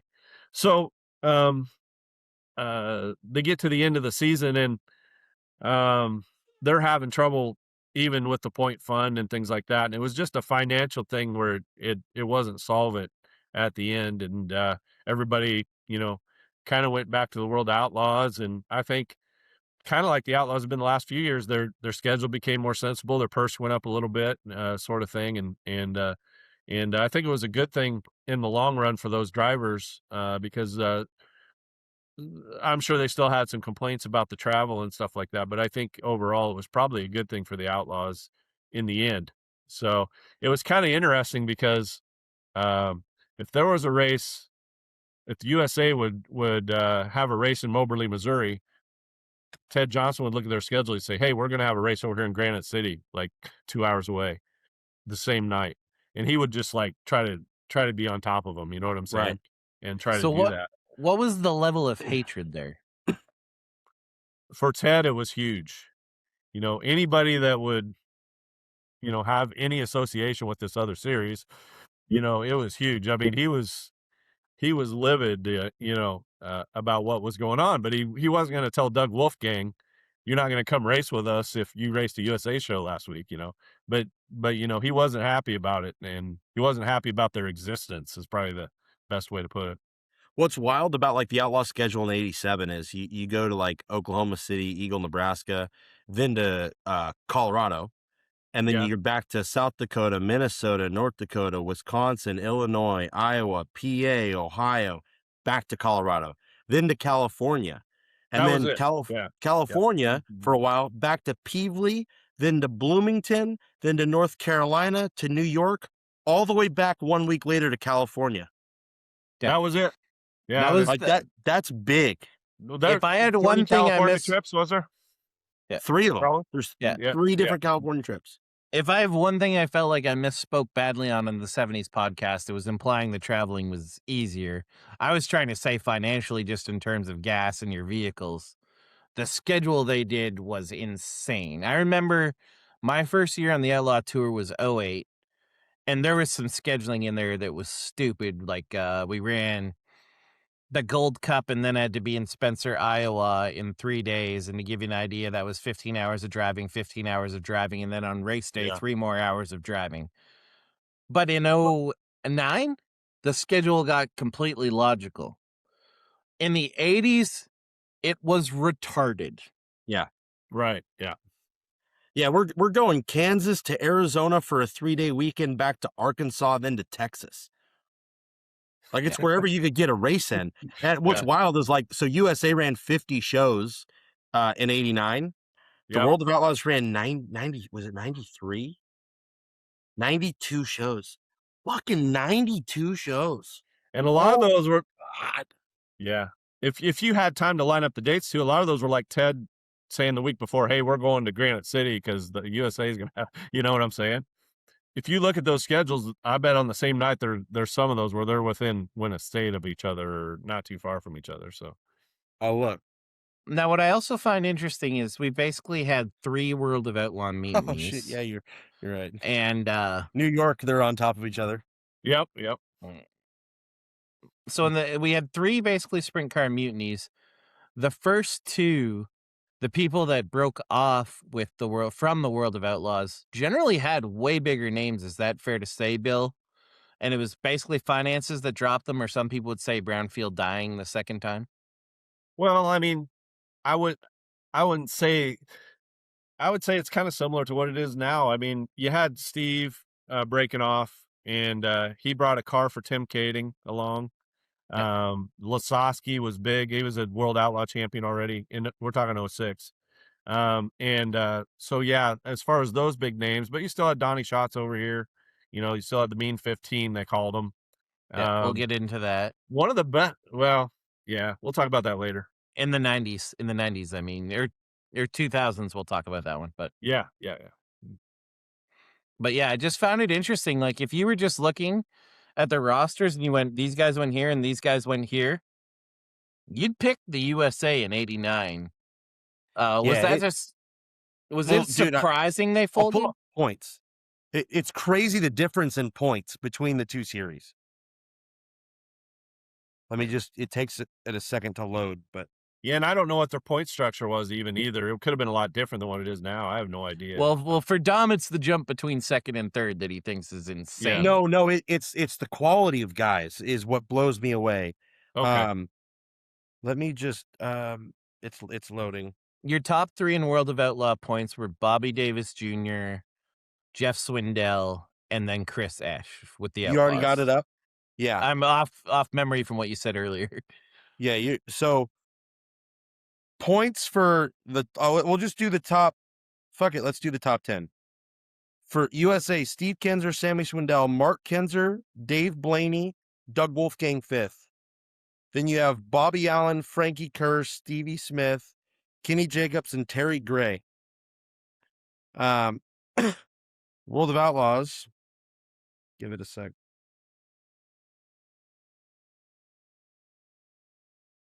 What would year we say? 89? 89. Okay. It's loading. He'll edit this. It's interesting. No, I won't. It's interesting though. Like, you had Wolfgang. He won't. He'll make you look like an idiot going back and forth. Yeah. So, I'm killing time for you here, Dom. So, Bill, Wolfgang's 5th in points, and he's not even following the series. No, he's running both of them pretty much equally. He's just going wherever the money is. If there's a local show paying 10,000, he's going there. And that's the thing. Outlaws: Bobby Davis, Jeff Swindell, Chris Ash, Tim Green, Joe Gertie, top 5. Hod, Hillenberg, Keith Kaufman, Doug Wolfgang 9th, and Steve Siegel 10th. Yep. Yeah. So the thing I noticed, and I was asking you about this, Bill, I think people kind of take like how many travelers there are for granted today in the World of Outlaws. Because in the 80s, it was a lot smaller. That's fair to say, isn't it? It's fair to say. It was tough to go up down the road and get your head beat in, like that. I mean, you had no chance. There's a few teams now that have no chance. I mean, I don't want to, point anybody out, but you can look at both series. What's that? What a jerk. What a jerk, yeah. We're not even talking shit yet, but you guys want to hear some wild shit about 89? And Bill, stop me if I'm lying. Brick Kading was leading the points early on. Like, I want to say to like May. I have no idea. They started in California? No, they started in Arizona. He won the first night. He went 1st and 5th in Arizona, 3rd and 4th in Ascot, 10th and 1st in San Jose, 9th in Hanford, 4th in Chico, 2nd in Chico, goes to Houston, runs 4th, wins in Houston, which this is why I love Brent Kading, and we can, talk about him a little bit, is he's won in Houston, he's won in Tulsa. After the 14th race, they fall off. They're out of money. And then his races at the end of the year, so goes to the Nationals. He never makes the Knoxville Nationals, so he misses the Knoxville Nationals. But then Santa Maria, 6th, 7th. Bakersfield, 14th. San Jose, 9th. San Jose, 5th. San Jose, 4th. Calistoga, 12th. Keller, 2nd. Silver Dollar, 17th. DNF, that was the Gold Cup, I believe, then. And then Ascot, 3rd and 3rd. So when you throw all that together, he's got a 17th, a 12th, a 14th. Those are the only 3 nights in 24 starts he wasn't inside the top 10. Yeah. He's at his peak in the 80s. I mean, Brent Kading is, yeah. And we weren't the king of the Western United States. Yeah, and guys were dropping out of the races way more. There was less reliability. There wasn't a work area, so it was. But the original question was, we had all these great racers with USA. why was it not solvent? It's the name World of Outlaws. That's what it was. I mean, it was the brand name after 11, 12 years of the World of Outlaws. It's just like now. The Outlaw shows are packed, man. Most of these tracks, not so much the other series. It's the brand name, and it really holds a lot of weight. So when you're going to not as much fans as when you're going to get sponsors, this is the World Outlaws, and the sponsors have heard of the World Outlaws. We're on TNN, we're on TNN. We're going to sell you these sponsorships, and it makes a huge difference. So now we've What's alluded going on to with the All Stars right now? we're going to get Like there, through the but 80s. current time. I'm ahead. I'm 80s. ahead. Yeah. The current time would be too long, but if you're talking about the 80s, Lee Osborne's a 3-time champion. Bobby Allen wins a championship in there. Joe Gertie, we got to mention him, 2-time champion. We're going to get there. Yep. Yep. Robbie Stanley, Jack Hewitt, Fred Linder. Those are the all-stars at that point. So we get to 89 now. USA and World of Outlaws is split. And this young guy approaches Doug Wolfgang about running a car. And we have one of the more legendary stories in sprint car racing. Bill, take us through the team who crewed on it, how badass they were, and then how it ended. It was all one season. Well, Danny Peace was the young guy's name. And he came to Wolfgang with a deal too good to be true. And it was true for 1 year. But after that, that was it. So he said, Doug, put this team together. Doug's brother-in-law is Brian Schnee Chassis. So he's got Schnee Chassis. He's going to get Deuce Terrell. Deuce Terrell is going to be his crew chief, So one of the Hall of Fame crew chief there. And then John Singer is going to be in there too. He's going to build the engines. So he's another Hall of Famer. So you got 1, 2, 3 Hall of Famers there, and probably another one day in Schnee. So and another one. Oh, yeah. And there's a young snot-nosed kid named Greg Hodnett who's been winning a few races down around Memphis. And he befriends the team too, and he spends quite a bit of time with them. In fact, they have a race at Sealands Grove, and Doug's driving there in his motorhome, and he knows he's going to be late. So they say, Greg, if he's late, you're going to hot lap and time the car. So Hodnett hot laps the car. He's in line and staging to time the car, and Doug comes rolling in his motorhome. So, and he ended up, I think that was the Sealands Grove Open, actually, and ended up winning that, of course, because he won all the races that year pretty much. I think it was like Gio's 45, a national open out champion. Of 73 or something like that. 45 out of 73 you won, something like that. Yeah. And like 60-some top fives. It's a crazy number. So this is off camber here, but why are you have the Sealands Grove National Open, the Williams Grove National Open. Is the National Open name just a Pennsylvania thing, or why is there's no National Open anywhere else that I know of? Question for Brian Householder, I think. It's not for me. Fair enough. So they have I'll know it by this time tomorrow because I'll look it up, but the National Open at Williams Grove, that was there in the 50s already. Yeah. Before the Nationals. So they have this killer season. They win the Nationals. Did they win the Kings Royal? Can't remember. I can't either. In 89? No, it was Bobby Davis. He crashed. Yeah. So that was my first Kings Royal, actually. But as you said, Bill, the team was too good to be true. It was too good to be true. It so happened that Danny Peace's girlfriend was laundering some funds from Housing and Urban Development, the government HUD program. So a small fraction of funds. Yeah. I think just enough for a race team. Nobody does that anymore, right? I mean, but anyway, so anyway, she's the one who takes the heat, I think. She's the one who takes all the heat on the deal because it was her doing it out of her business, and I think she's the one who had to pay the price for it. But the team was no more. So Doug's in the when we talk about the 90s, we'll talk about Doug hooking up with the Williams brothers out in California. Yeah. So Basically, Doug has a dream season, and then it all just comes crashing down, and it's over, and it's done. But it was good while it lasted.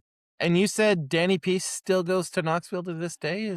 Well, I've seen Danny Peace a time or two. Yeah, he's still around. Yeah, he's still a big sprint car fan. So and that car is also at the Hall of Fame, but I can't remember if it's in staging or if it's in the Hall of Fame. Actually, we just traded it out for the '84 Wolfgang Weichert's car. So that '84 car, Weichert car that he won the Nationals in, is in the museum right now. So yeah. And then, Bill, you might not know this, but you might be able to expand on it. One of the reasons Wolfgang said they were so good that year, other than that they had a stacked team, was basically cylinder head designs were changing, and everyone had gone to, I want to say, the 11 head from the 10 head, and Wolfgang stayed on the 10. And while they were basically working out the 11 head, guys were having a bunch of reliability issues, and that led to some of his wins.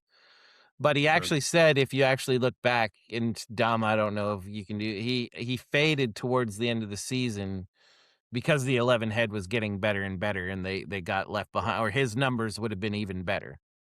John Singer was from Tipton, Missouri, and he's one of the better engine guys in that era, 70s into the 80s. He actually built the car that Dan Lasowski, that 22 car I was telling you about, that he won his first race in Knoxville. John Singer actually built that car. He only built a few cars, but he was a mechanic, but mostly he was a motor guy, building motors, Singer engines. Jan Opperman, Doug Wolfgang, a bunch of them. I feel like Dom is hardcore into research right now. Dude, I'm like rabbit holing. I can't even do it fast enough. But I'm looking up the Gold Cup because I was thinking, well, what did the Gold Cup look like through the 80s? You got Johnny Anderson wins his second in 80, then Swindell, Wolfgang, Steve Kinzer wins 83 and 84, Danny Smith wins 85, and then Steve wins 86 through 88, 89, Daryl Hanniston. Yeah. Well, California was a place then that was like Pennsylvania. Yeah. Those guys are winning. Those guys, whether it's Kading or Hannestad or Johnny Anderson or Jimmy Boyd, those guys are going to compete. I mean, Jimmy Sills, of course, and those guys are going to compete and win races. I mean, and you get on the bull rings out there, those tracks, heavy, rough back then. They're used to these dry slickies out on the rest of the country, and you get those local guys there, and they're still competitive out there with them. So what's wild to me is like when you look at the crown jewels of the West Coast, you've got the Dirt Cup, the Gold Cup, and the Trophy Cup. Like throughout the time that they've run, the only guys that have won all three is Jonathan Allard and Corey Day. In all that time, like Brent Kading, he never won the Gold Cup. Tim Kading never won the Dirt Cup or the Gold Cup. You've got a bunch of Californian guys that have won one of them or two of them, but not all three. Yeah, that's cool. So we've pretty much done the 80s from the wings side. As you said, Bill, USAC kind of went into a lull there, and the Outlaws really took over. Who are the killers right now in USAC at this time? Oh, Kenny Schrader wins the championship in '83 in the sprint cars. You got a lot of people think of him as a NASCAR guy, of course, but he was a sprint car midget guy. Ricky did a lot with the Seymour family, correct? Yeah, 39 or 38, I believe. Yeah, and then, to Dom to make that, to bring that to today. Sorry to interrupt you, Bill. The Seymours are who Hank Davis is driving for and winning at the Chili Bowl. It's the same family. You're 29, on mute, Dom. You're on mute, Dom. Cars. Yeah. Yeah, so it's literally that same team is winning USAC titles in the early 80s and still winning like Chili Bowl prelims and running top 3 on Saturday. Yeah. Sheldon Kinzer, 81, 82. And then Schrader in 83, then Ricky Hood in 84 and 85. So Ricky could run with the wing or without. He was an all-star competitor through there too in the late 80s. And then Steve Butler, I think, won 3 in a row, 86 to 88. Now they're getting into the wing side of things. And then Rich Vogler, like I said earlier, in 89. So, yeah, they were struggling a little bit there in the late 80s. And those tracks, Hobstadt, Kokomo, Bloomington, they're running with wings on their weekly shows. Yeah, so the two definitive guys for me from the 80s off memory, actually 3. We're going to get into Hewitt later.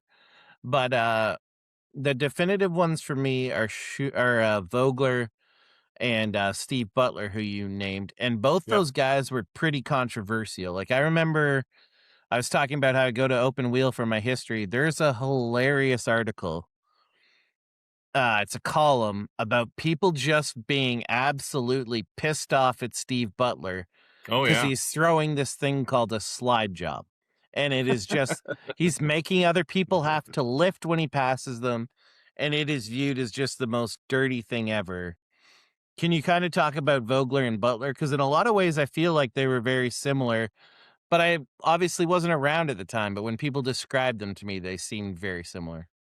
Oh, yeah. I mean, I hear stories about Vogler too, running at people, but not quite as much. But I hear the stories about Steve, and they'd make comments because Steve's glasses were like thick, like Joe Gertie glasses. They were thick Coke bottle glasses, back in the day. And they'd say, "Well, man, he can't even see, see these guys around him." But he was really good in that Stoops 1 car back then, and he would come to the nationals with the wing, and he would compete too there. I'm not saying he was a front runner at the A main, but he'd make the A, or he'd run up high in the B a lot of times, and that's not running a wing all year. He'd just show up, and Vogler would do the same thing. Those guys were natural talents. You go to Eldora or anywhere like that, those guys were real talents. So for USAC through the 80s, they were running winged and non-wing races? I'm going to say 88, 1988, 87, 88, somewhere in there. But they were never a strictly winged series, right? They just had winged events. Yeah. Right. And then now they were still running pavement at that time as well, correct? Yes. So you run pavement, dirt, winged, non-winged. Yes. So for example, they had a USAC show at Knoxville. It was winged in 88. Sammy won it. So in the TMC car. We didn't talk about Sammy getting into the TMC car at the end of the 80s, but he did 88, 89. I was going to go 90 for Sammy in the TMC car. Yeah, 88, 89 for Sammy was TMC already, Challenger chassis. But too much. Sammy would win. Sammy won a USAC show there. I think he won one maybe down at Granite City too. But those were wing shows. So I remember just the traditionalists being like, "What the hell are we doing?" Sort of deal. Why are we running wings and this and that? And I think they were just kind of struggling, and their local tracks there were running wings. Kevin Briscoe, Chase's dad, running wings and winning championships down there at Hobstadt. And his father was a car owner for like 50 years, sprint car owner. So a lot of wings going on there in Indiana, and I think that's where that came from with USAC. Have to talk to Richie Murray now a little bit about the whole history of it, but I think they were just struggling a little bit, and that's why they did it. Now, so Vogler, when did they decide? Okay, like we're just going to be non-wing, and it's unfortunate because I think Indiana has some of the best dirt tracks in the world. Right. That there's no winged 410 racing there, but I mean, when did that? All right, we're non-wing. Get rid of the fucking fins on the top. 89, 90 there. Yeah. Right. Yeah. Right in there. They'd had enough. So we were talking in the 80s how USAC was, or in the 70s how USAC in the 60s was your way to get to Indy. It slows down hard in the 80s, but one of the last guys to get a shot is Vogler. And Vogler actually in 89 had a damn good Indy 500. He started on the last row, and he actually finished 6th in the 89 Indy 500 off memory. And if it wasn't 6th, it was right around there. So Vogler was actually pretty impressive in an IndyCar too, I think it's fair to say. I mean, it was a super low budget team. He just had a ton of talent. He really did. And like I said, he had the mechanical know-how to know what was happening with the car too. So I would put him in the category with Gary Bettenhausen in the 70s. They were really mechanically inclined, and they were really passionate about racing Indy as well.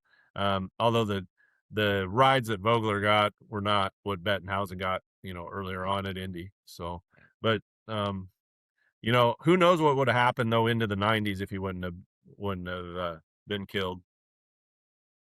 The next thing I wanted to talk about, I want to get into more regional racing, but there was a couple races I wanted to discuss specifically. And the other thing I think we've touched on it a couple times, I think we got to talk about I think we got to talk about Ascot in the 80s. Bill, can you tell us about Ascot in the 80s? I mean, they had an Ascot brand come out a couple years ago with the same logo and stuff, but I don't think half the people wearing the shit had even seen a race there. Anybody under 50 years old would not have any idea what Dom, you're Ascot. still muted. Paris Auto Speedway's there, and it was built after Ascot closed in 1990. But Ascot there were 3 big races in sprint car racing through the 70s, and that was the Western World at Manzanita, the Knoxville Nationals, and the Pacific Coast Open at Ascot. And they were all big half miles. So Ascot was a big half mile there. The movie stars would go there. They would have their weekly races televised. So James Garner from the Rockford Files would be there. Farrah Fawcett would be there. My man Smoke Grizzly show. Adams, I watched that show when I was a kid. He'd be at the races. But they'd show him in the crowd and stuff. And it was in Gardenia, California. It's just a trash heap now, but it was a great place. And the Agajanians started this way back in the 50s, this particular Ascot. There have been 4 of them. But this one in the 80s, you're getting into that, like we said, Bubby Jones and Dean Thompson and Jimmy Oskey, Ron Schumann. These guys are going at it there. Now, Schumann's going to hit the Outlaws mid-80s into 87, but he's going to come back to Ascot and the CRA and win a championship there in the late 80s, 89, I think, somewhere in there. So, but it's super competitive. If you guys know who Brad Knopfsinger is or know Brad, gosh, he's a great guy to talk to. He's in our Hall of Fame as a driver. He won great storyteller as well. Yeah, he won a couple 3 championships with CRA and at Ascot, and he's a great storyteller. I got to tell one of them. Just I don't think he'd mind me telling it, but it's his grandmother's funeral, and they're in the cemetery, and he and his brother are standing beside the hearse, and his grandmother's still in the back of the hearse. And he looks at his brother and he says, "Do you think what I'm thinking?" And he said, "Yeah."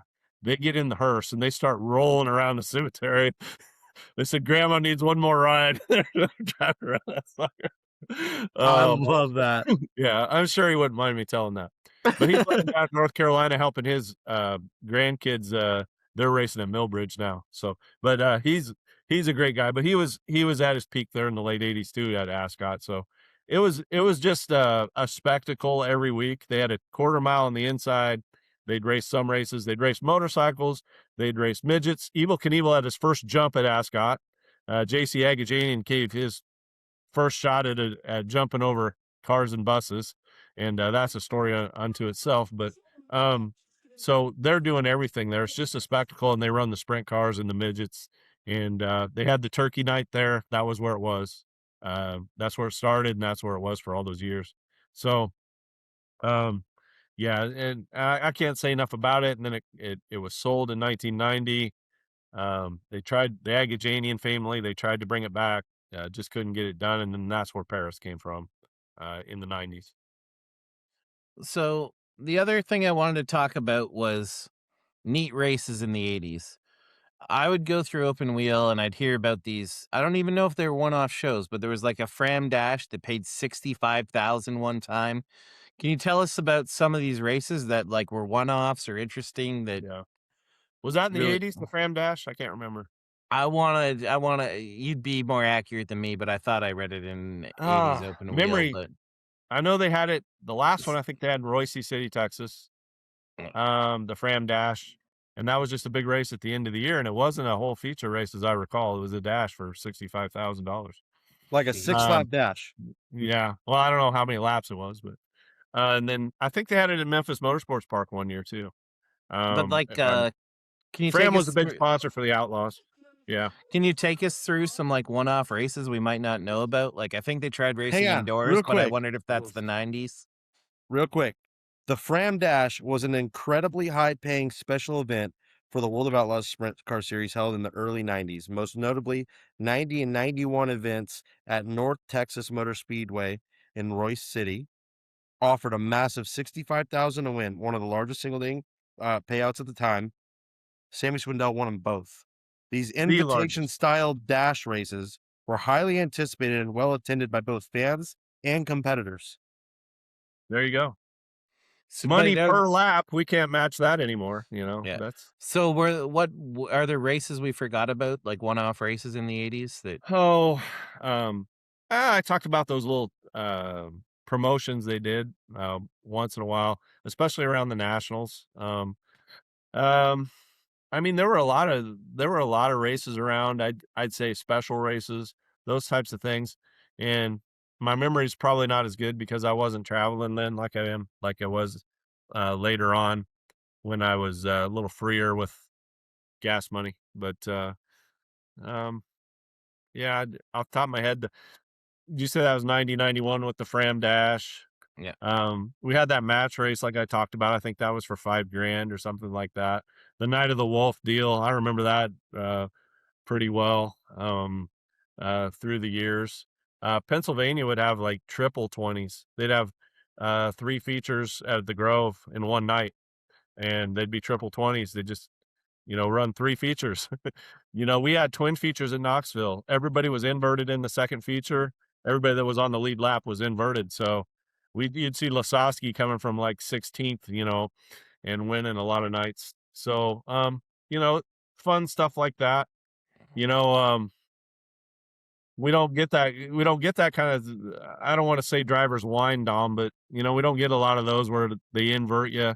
We had the Valvoline Classic in Knoxville where they ran an outlaw show. This was an outlaw show.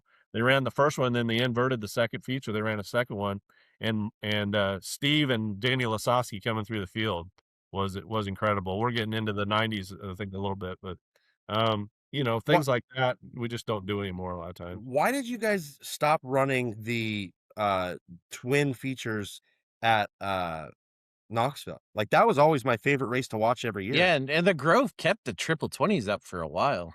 Yeah. I miss it so much. My only guess is they first did twin 16s, then they did twin 20s. I miss it so much. I don't know if it's the payout. They didn't pay quite the full purse for both features, and maybe the drivers squawked about that. I could see maybe it was they did. Yeah.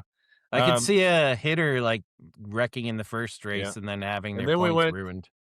Then we went to 2 classes, so now you're running 4 features.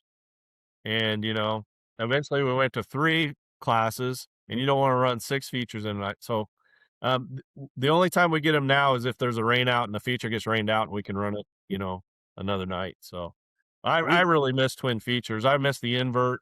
You get some winners coming off the front row. That was pretty awesome. That would never get another win at Knoxville. So that was pretty cool.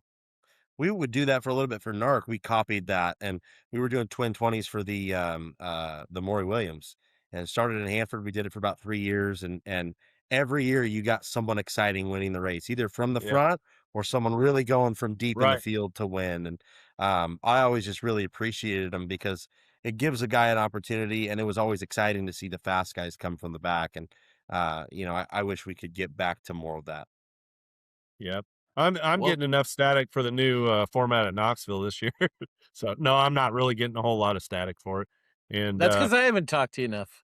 Well, we last year, just real quick, we had 26 winners out of 36 in the 3 classes off the front row. This year we only have 2 out of 9. So that's what we're aiming for. We invert those guys a little bit, and Ryan Timms has not minded. Yep. So the reason I was bringing up the big races is because in the 80s, Earl brings along the freaking Kings Royal. Yeah. My memory, you can correct me if I'm wrong, Bill, is that even in 1990, the Knoxville Nationals was still paying $30,000 to win. Yeah, maybe even less. Can you take us through the birth of the Kings Royal and how insane that was to be offering the kind of money they offered? Yeah, there's a great book called Earl that Dave Argabright wrote. Is it on sale? Yeah. Yeah, I did say that. 1984, I think, was the first one, if I remember right. And Earl just had this audacious idea that he's going to pay $50,000 to win. Now he might pay $2,000 for second, but he's going to pay $50,000 to win. So the Nationals has never really had a peer as far as the total purse, but him paying $50,000. That was a first. For that sort of thing. And it was at Eldora, and the banking was a lot higher back then than it is now at Eldora. and it was exciting. I remember my first one in '89. My jaw just drops, because they actually watered the heck out of the track, and they had a rain shower, and the banking was so high back then. Um, and so that's what exists today, and now it's what 100,000 now. So that's one of the biggest weeks of racing there, and Eldora is one of the biggest tracks. So '84 was the first year. Before that, they had what they called the Eldora Nationals at the end of the Outlaw season. So I think the inaugural season of the Outlaws was the first time that they paid 10,000 to win the finale. So him paying 10,000 in '78, that was a first as well. So he was really at the cutting edge of paying more money there. Now, what was interesting to me was, you were talking about Eldora being more hammered down, bigger banking. Mm-hmm. One of the first races, and I don't think anyone would call it an upset now, but one of the first upsets there was Donnie Kreitz. Yeah, '86. Yeah. And he actually tried to took all that money and tried to parlay it into a Busch Grand National ride, did he not? Yeah, he did. He did. And for years after that, Earl would pay the former Kings Royal champions to come and race. So Donnie would tow out there years after that, even when he knew he might not be as competitive just because he got that tow money, the Earl would pay the former Kings Royal champions to come back. But yeah, at the time, people thought that was an upset, but the people who watch racing in PA know that Donnie Kreitz is pretty darn good, It's crazy to think like $10,000 back, like late '80s. It'd be worth 30 grand in like for today. Could you imagine like every race just paying 30 grand to win? I mean, I know we're getting closer to that, but how incredible would that be? You're paying 30 grand to win and, 5 grand to start and, something like that. You would see insane things if we were getting paid like that. Yeah, our regular shows, national shows, they haven't kept up with inflation. I mean, No. they should be paying more. Yeah. But it's a balancing act. I'm not going to start promoting anytime soon. So we one thing I wasn't happy with, I was damn happy with our episode, but I wasn't happy with how we covered the regions in the last one. In the '80s, the All-Stars start to really gain a lot of ground and get strong. Could you talk us through the '80s and kind of who the hitters were then and anything that is of note of the All-Stars from the '80s? Jack Hewitt's another guy. He'll race anywhere. He'll race with USAC. He becomes the leading all-time feature winner, Silver Crown winner with them. He'll race with the All-Stars. He'll race with the Outlaws. He'll come to Knoxville. He does all that. But he was one of those guys in Ohio that was really racing with the All-Stars. Fred Linder, who's in our Hall of Fame, he was a two-time champion in the '80s. Lee Osborne, we talked about him a little bit in the '70s, building cars, the Oz cars. That he was the one who built those. But he won 3 All-Star championships as well. And Bert Emick is the one who really brought it in during the '80s into this time and built these series. So you're building racers like Joe Gertie, who's winning 2 championships there, Kenny Jacobs, those types of racers who are around Ohio area primarily or Western PA, and he's building them up, and then eventually they're gonna be racing and moving up with the World Outlaws, and that's kind of what the All Stars has been through the years. And a lot of the drivers we see with the Outlaws or the High Limit came out of that all-star mold and that all-star system. So the '80s was no different. Bobby Allen would drop in. He won a championship with them. Jack Hewitt won a championship one year. So yeah, but it's just a really good series, a good building series. You got a lot of different tracks of different sizes and shapes and those types of things, and it just built really good drivers at the time, and it was a really good system for a driver to move up and build experience. I was fortunate enough to see Hewitt race just before his injuries started to happen. The first night I ever saw him race was a Silver Crown race at the Indiana State Fairground, and he went like 21st to 3rd, passing everyone on the outside, and got to 2nd before he killed a tire. And then unfortunately he was injured after pretty badly, and then actually got injured badly again. Everyone knows him from the viral video. I wish Dom would have been here for me to say this part. All my generation, we all know about the official who's going to kiss his dick, and if he gets the chance, he's going to. And $150 is fine, blah, blah, blah. What was Jack Hewitt like as a racer? He was fearless at Eldora. He grew up there. His dad, Don, raced there. He, I would say he's just fearless. He got the most out of any car, whether it was a modified or a sprint car or a midget or a Silver Crown car. He was just an all-around guy, and in the 90s, it all culminated. He won the 4 Crown, all 4 features in one night, the modified, the sprint car, the midget, and the Silver Crown all in one night.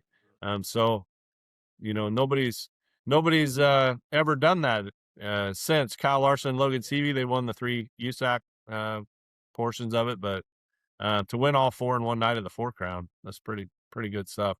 And that was Jack, the thing I wanted to cover in our next one. More than anything, he was a super character, and Dave Argabright wrote a book about him, Daryl. I don't know if you knew. Really? Is it on sale at the Hall of Fame? It's on sale. It's U.S. Law, and if you just read about Jack's upbringing alone, you will be on the floor in stitches, just laughing your tail off. I remember him telling the story about he had taken his dad's car out without him knowing, and the car ends up getting hit by a train.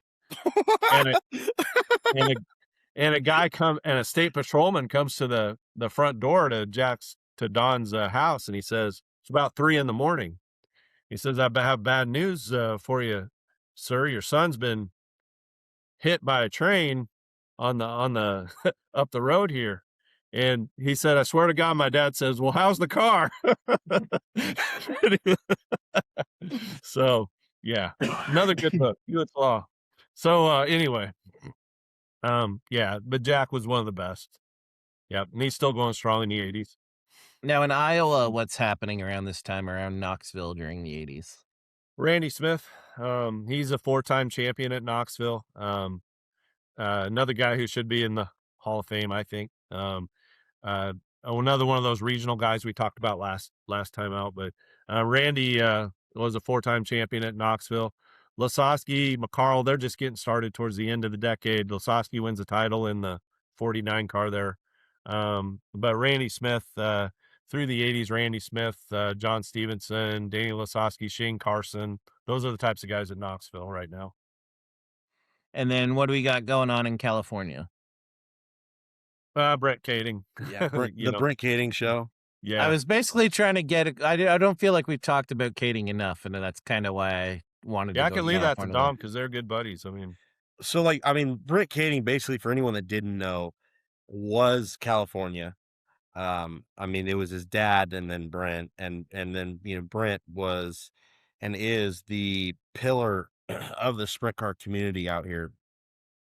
I want to say 84 NARC wins, which is the only guy close is Tim Kading with 76 or 75. So he's about 10 back from his old man. Then you got to get down to the 40s before you find any other humans. So Brent basically was winning 15 to 20 races a year. He would win 10 NARC shows, an outlaw show or 2, and then races at Baylands or San Jose that weren't NARC events. He's kicking everybody's ass. And then we've talked about it, the kind of the mid 80s. You had your Hamilton Weichert deal. Your Pennsylvania, Bill, like who's the killers there at that point? Because a lot of the guys you named in the 70s, they actually weren't the guys in the 80s. There was kind of a changing in the guard there. Is that accurate? I think we talked about it a little bit. Paxton's still winning a few championships. Keith Kaufman's winning 6 at Port Royal and 2 at Williams Grove with Al Hamilton, and Wolfie's there in the middle of the decade, and Bobby Davis is there, in 83. But you got Steve Smith. You got Van May coming in from El Paso. He's winning races. There's a number of them in there. Pennsylvania is just tough. Steve Siegel, Dom mentioned him earlier. He was top 10 in the Outlaws one of those years, but he's winning championships at Lincoln as well. And so he also moved up from El Paso, just like Van May did.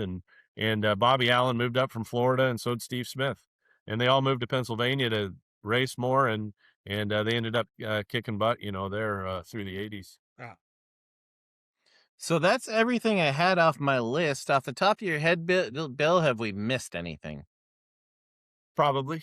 What about Schumann? We didn't talk much about Schumann. Yeah, Ron Schumann.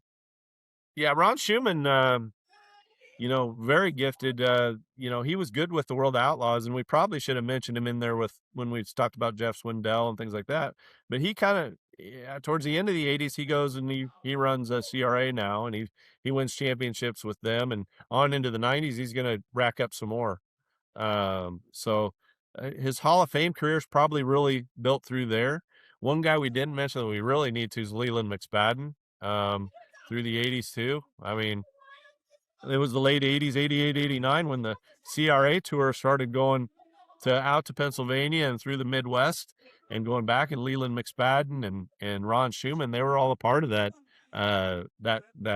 tour, the CRA tour. Everybody remembers that when they came out to Williams Grove, they went to Eldora and Knoxville and all those races. And Leland McSpadden was one of the ones leading them through there. So I'd hate to leave him out. The Tempe Tornado. So one of the things I wanted to get across about Schumann, I think it's vital to talk about, is he was very money conscious. Like, the line about him was that he always knew what every single position paid and he raced accordingly. Is that accurate? Yeah, absolutely. That he was notorious for knowing what 17th paid or wherever he was. As he's running through the field, he's like, if I make one more spot, I got $25 more or whatever it was. He would always know that. And his son Casey tells me now that he knows on video poker, exactly what's going on with that too now. So I think Ron plays some video poker now. And I love that you brought up Leland McSpadden, because I was talking Yeah. about that Silver Crown race I went to where Hewitt came from 21st to 3rd. That was Leland McSpadden's only ever Silver Crown win. He led all 100 laps that day and won that race. So I got to see him race one time, and he won the race and dominated it in front of me. Could you maybe talk a little more about him? Yeah, he was purely a sprint car guy, pretty much. Non-wing, mostly Manzanita. All-time leading feature winner. They're a Manzanita for sprint cars. Well over 100. As far as Ascot, those types of things, I should have mentioned him too, because he was racing through there as well. He did race with the wing, and he raced at the Nationals a few times as well. But the majority of his time, he's gonna spend out west, and he's really good in Southern California and Arizona. So now with the non-wing stuff, like I know CRA and then SCRA, but SCRA would travel through the Midwest. They would run like all the way to the East Coast, wouldn't they? Yeah, so CRA eventually became the SCRA. So when they started touring, it was like in the late '80s. CRA, it was still CRA at the time, California Racing Association, and then they would race out, and they'd do a tour of 8-10 races. Terre Haute, Eldora, Williams Grove. They'd come across Knoxville, Lakeside, and those types of things. And then, like you said, the SCRA would come into the '90s, into the 2000s, and they would do the tour too. And actually, they were a part of the Ultimate Challenge too when Terry started that at Oskaloosa. So, but that'll be a later decade. So generally, I thrive when these things are structured, and we've pretty much gone along my way. Dom, you thrive when nothing's structured. The floor is yours. Just ask whatever you want. I guess one of the questions that I have is, that around this time is when we start seeing bigger paying stuff. Like, I didn't even know the Fram Dash paid that much. I'd heard of it, but I didn't realize it was that big. The King's Royal starts paying some money. You don't get the historical big one until the '90s. But what does the payouts look like when we're running National Series? And then what's the National Open paying then? If the National Nationals was paying around 30, what did it look like for some of these other big events around the country? I'm guessing it was around 15 or so, somewhere in there. And that would be a huge payday then. I think the Outlaw shows, they're starting to get towards 8,000. I think 8 to 10, somewhere in there. They're regular shows. So they haven't moved up very much. You know what I'm saying? Wow, that's amazing. They've moved up a lot through the field, through the rest of the field, and the tow money and stuff like that, and the point fund money. But as far as the purse goes, there haven't been a whole lot of years where where they've been increase. So I have a question I think Dom will like. I can start doing this in the 90s, but I can't do it in the 80s. What were some of the bigger upsets? Well, Doug, Sammy, or Steve won all the Knoxville Nationals for those 10 years. I'm trying to think off the top of my head. Look at your Gold Cup winners there. You said Daryl Hannestad. That's what year was that? That What year was that? 89. That would Yeah. be a big. That would be a big upset. That would be. He was really good, but I mean, to win that race, I don't know. I don't have. I wish I had this. You should have prepped me for this. I would have had the National Open winners I in front of just me. thought too. of it off the I'm top of pulling my up- head. We're I'm dominant pulling up the here. King's Royal right now. Hang on. So Kreitz was an 84 upset, wasn't he? Kreitz would have in been considered one. 86. That'd be the only one in the 80s. Yeah. And Bobby then Davis kind of was. I mean, because everybody was there. he didn't win in the 89. 80s though. 89. He won in 89. Oh, he did. Oh, Yeah. Uh, But he was real. I mean, he was no slouch. It's like, I just know I can name off like Bill Bryan winning East Bay and beating the Outlaws. This is 90s stuff. Statler winning kind of came out of nowhere. Like I'm trying to think of races like that would have happened in the 80s where it's just like didn't have to be a major event, but it was just like, holy shit, that guy won. yeah. I came on here, and I was planning to talk about these three guys pounding everybody else into the ground. I wasn't thinking about the few times they lost. It's like, And that's probably the biggest thing we got to get out of the 80s is just get across how dominant they were. yeah, they really were. I'm gonna so the give you Yankees for the National Open. Alan Klinger wins 80. Then Steve Smith, Lynn Paxton 82, 83, Wolfgang 84 through 86. Joey Allen in 87, Kenny Jacobs in 88, Stevie Smith in 89, and then Steve Kinzer wins in 90. So Alan Klinger to me would have been the only one that was kind of a standout. Joey Allen, that probably would have been considered an upset a little bit too. Yeah. And that's probably I always think of Kenny Jacobs as like a 90s guy because I saw him race a lot then, but he was actually pretty strong in the 80s. He was in the white car too, was he not? Yeah, that's when he was getting started in the 4J car, the Reno car. I think maybe more into the 90s, is when he really started hitting his stride. But to win the National Open there, was that the Ford? You probably don't have it up still. Yeah. I think was that the 4J car?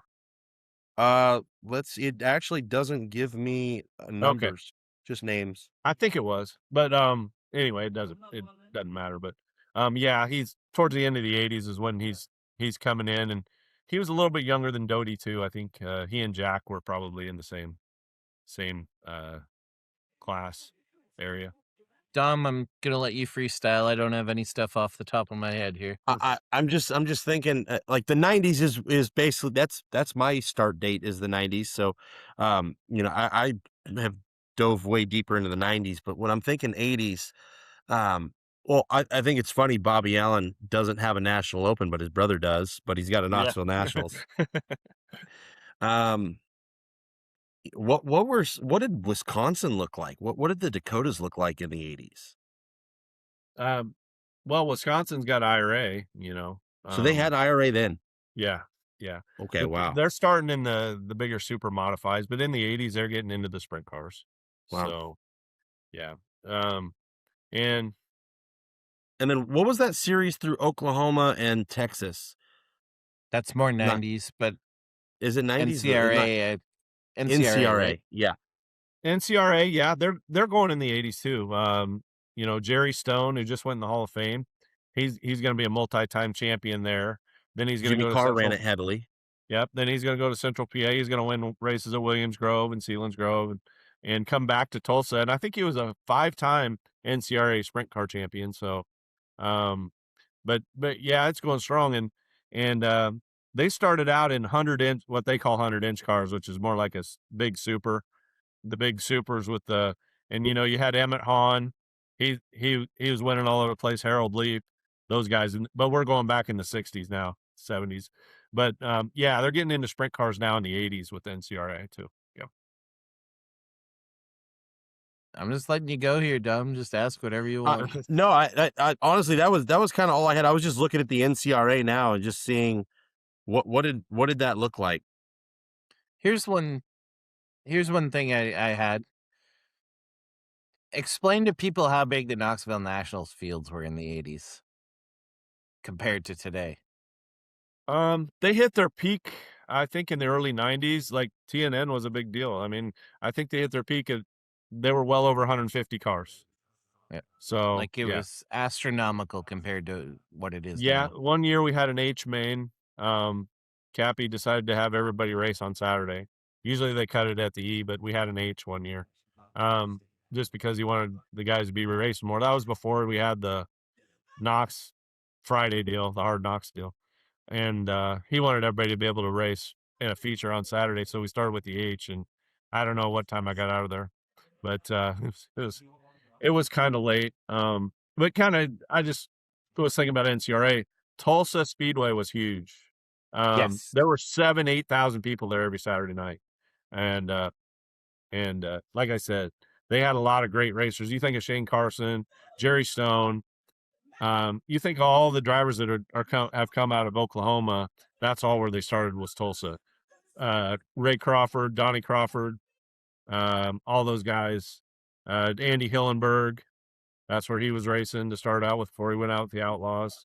So Oklahoma was big. Later you had Shane Stewart and Darren Pittman and Ryan Timms, but it was always a really fertile place where drivers started. So now, when you talk of all the stuff going on through the 70s, we talked about the cages being put on. They start dabbling in wings. What are the big rule changes throughout the 80s? Well, I think Daryl kind of hit on it earlier. The wings are going on at places like Knoxville, but also the aluminum blocks too are coming in and being legalized. Those types of things. But I got one. I got one. I got one that's we haven't talked about at all, and it doesn't change until the late 90s. They're restarting on the backstretch. Yeah. Oh, really? All the restarts were on the backstretch at Knoxville. You pretty much after the entry gate back there, you can start, and that's where you started. You started on the backstretch. I think the officials liked it because they could see that everybody was in line, looking out. And I was actually talking to Lasowski about this a month ago. We're having this Lasowski, I don't know if you guys know this, but like a Lasowski race that Brian Brown's putting together. It's going to be the last Saturday before the 360 Nationals. It's going to pay $10,033 to win and $2,033 to start. And that's one of his rules that he wants is to start on the backstretch. So like we used to do back then, he said, there was strategy there because you could start anywhere from, where that gate is all the way to turn 3. You could start anywhere in there. That was kind of the leader's advantage, or their strategy was, where can I start? It could be anywhere in there. So that's one thing that he wanted to implement for this race. So we'll have to see if that happens or not. But that's cool. My old man wants us to go to that. We who knows? The 41 may end up there.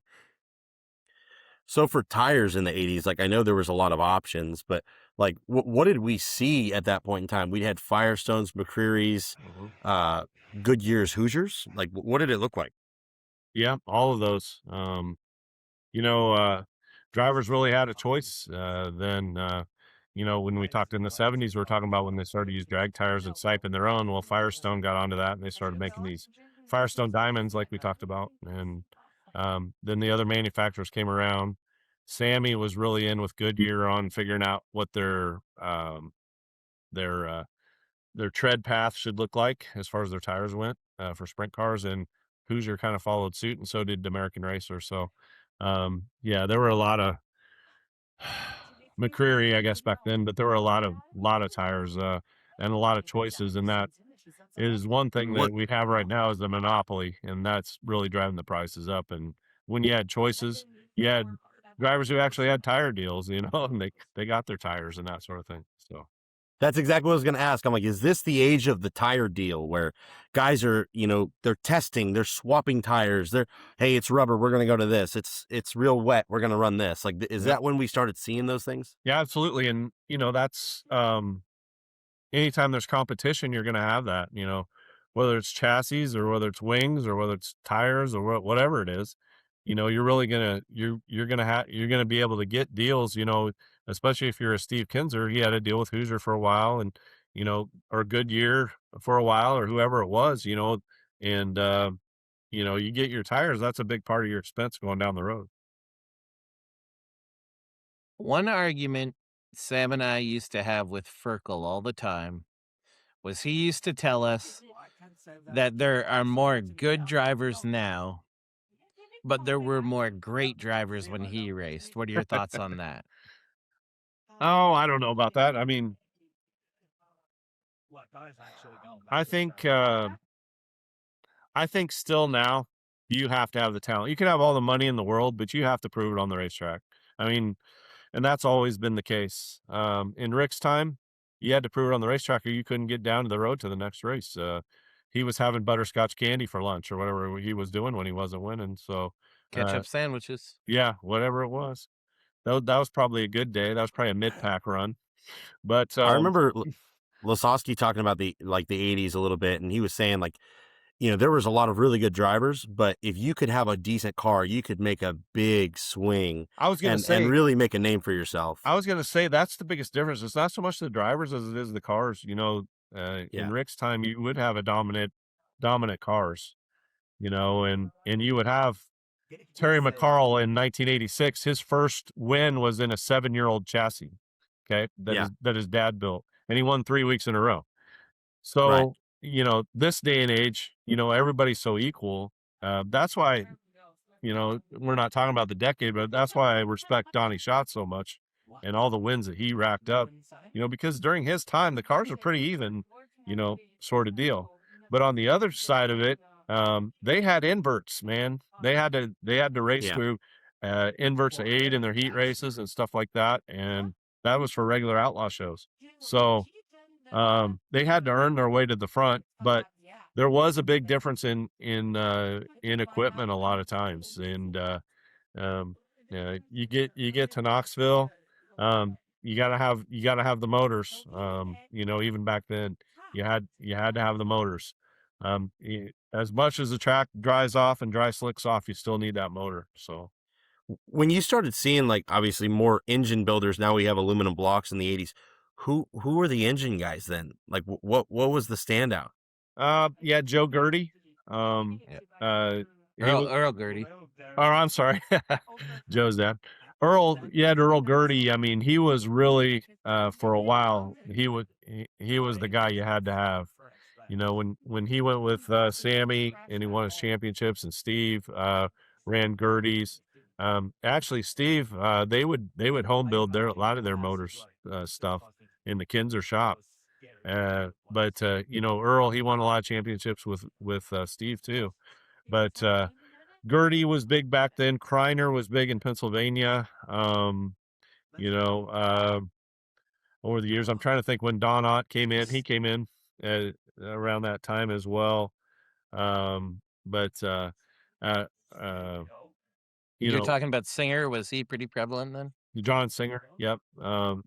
We had, a lot of guys still in the early to mid 80s are building their own motors. I mean, they're still doing it, but that's what we talk about. That's really when the motor builders started coming in. When you went to the aluminum block and that sort of thing, you had all the specialized parts. Now the price of your motor is going up to $20,000 at that point. That's what Ferkel basically told us made him obsolete. Was once that happened, he was in big trouble. Yeah. So, and I'll probably get in trouble for not mentioning other engine builders, but regionally there were a lot. Like Paul Kistler started probably around that time as well. Who would California guys run? I would imagine Shavers. Yeah. Oh, Ron. How can I forget Ron? Ron, I would figure Shaver would have a bunch. Yeah. Oh, absolutely. Yeah. And he was in there with the Brahmies, with the CRA stuff too. I mean, he was all over that, and all over with the World Outlaws as well. So Ron Shaver did a lot, and then aluminum blocks. Donovan came in with the aluminum blocks out in California as well, and they're still the preferred block for people. You just got to wait 14 months sometimes for them. Yeah. So, and Ron's that's- still that's helping them out. everything. Ron's still down there helping them. Yeah. I think that's all I got, Dom. That's everything I got. That was great. These are so fun. You're in trouble in the 90s, Bill. We're going to be cranking questions left and right because now you're getting into shit we Well, maybe you guys are going to be born one of these years. I mean, I just... Yeah. I'll enter right there at the end of the 90s. All right. Are you kidding? Look at Dom. He was born in 1964, if you look at him. No shit. Look at the gray in this thing. Well, as long as we look the part, maybe... I'm starting to look like I was born in 1981. As long as we look the part, maybe, people will believe us. So That's right. Yeah. That's right. Well, Bill, you're one of the rare people that gets a shot at talking shit twice. Do you have any shit to talk this week? Oh yeah. I mean, I don't feel like I had enough time last time, but this is going to rub you guys the wrong way because I hear you talking about how great this ASCS high limit format is, and you start the quick guy fourth, and where's the next quickest guy start? On the pole. On the pole. Okay, so I got a little quiz question for you guys. He brought his notes. We're fucked. Let's go with it. Well, I took some time here. Let's go to ASCS, and I wish Sam was here for this. They ran 103 heat races in 2025. How many winners were there from fourth? 3. We did it a couple times with Sam, but not a lot. Sam kind of ruined the statistic because he did it 4 times. But there were 9, which is 8.7%. Okay. Let's go to high limit. All right. There were 218 heat races for their normal format. I'm not talking about their special stuff when they start fourth and first. Any ideas out of 218 heat races? 2. I'm not going to guess. I have thoughts on this. I'm ready to go with you. Right, keep going. All right. There were 6 out of 218, which is 2.8% of the time. Okay. So, Knoxville's doing the invert of 4 this year, but it's an invert. It's not a fake invert. The next quickest guy's beside you. 30% of the time they've won from fourth, and this is in the 3 classes.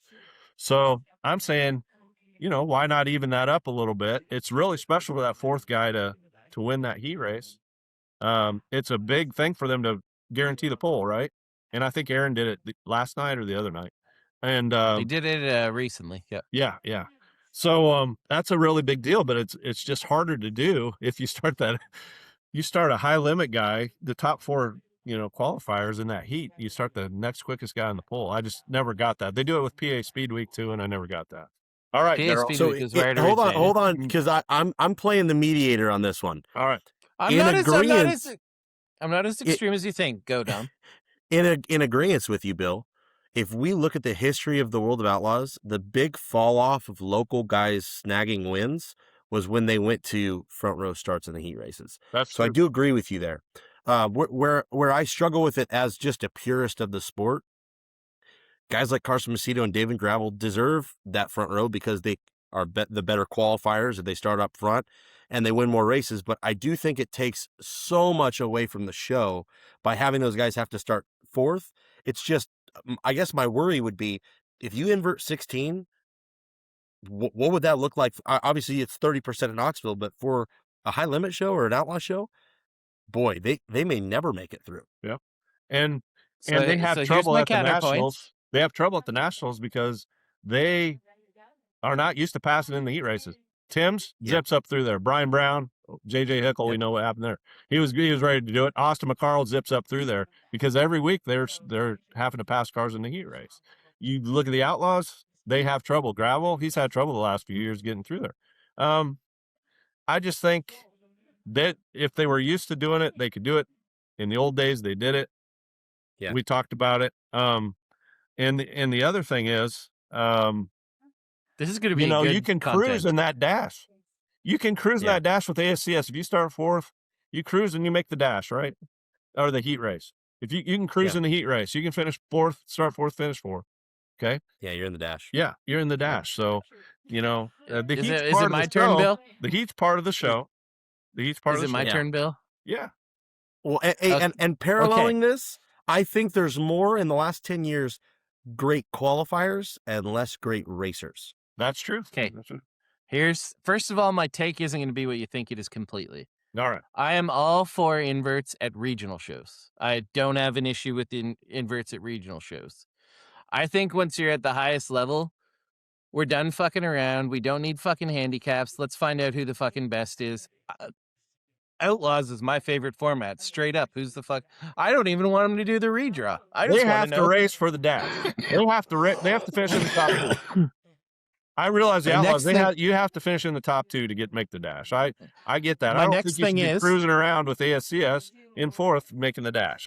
Or high limit. The or next thing PA is, Speedway. I can tell you, All right. the next thing I can tell you is in the ASCS, we never cruised. When Sam would start fourth, he wants less cars in the dash. He does not want, if he can eliminate a car from the dash, Sam will try to do it every single time. I understand that. Locally, we have the high limit. We had the high limit format last year at Oshweekend. Dylan set quick time. I think he had like 12 opportunities. He got to the win 7 times. So regionally, I think it works awesome. Now, I've never believed that it works nationally, but I will say I've questioned it. The first thing I want to say is you talk about inverts and like how we used to do them. I'm going to call you out on the 1988 Knoxville Nationals. Every single one of those guys that timed in quick is in the lead on lap 2. Let's get serious here. The level was not the same. No. The next thing I'm going to say is I also, for a long time, did not believe you could do the invert. I just thought, you know what, it's too even now.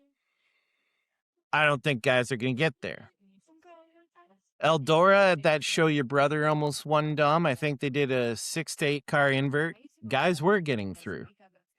Husitz, I believe they still might. I can't remember the format for their $250,000 to win show. I think they do a mean invert and guys get through. So I'm softening on that. They can But do I'm it. also gonna. I'm also gonna tell you that Sam and I were the second high point guy at the Knoxville Nationals on our prelim night, and we timed in 14th because the fastest 13 guys didn't get through the field. I can tell you the first time racing for Hills Racing, Parker and I showed up, laid down a hell of a lap, and went 7th quick on our prelim night. We rolled out 7th in the B. So you can flip-flop me on it. I definitely am more open to an invert than I used to be.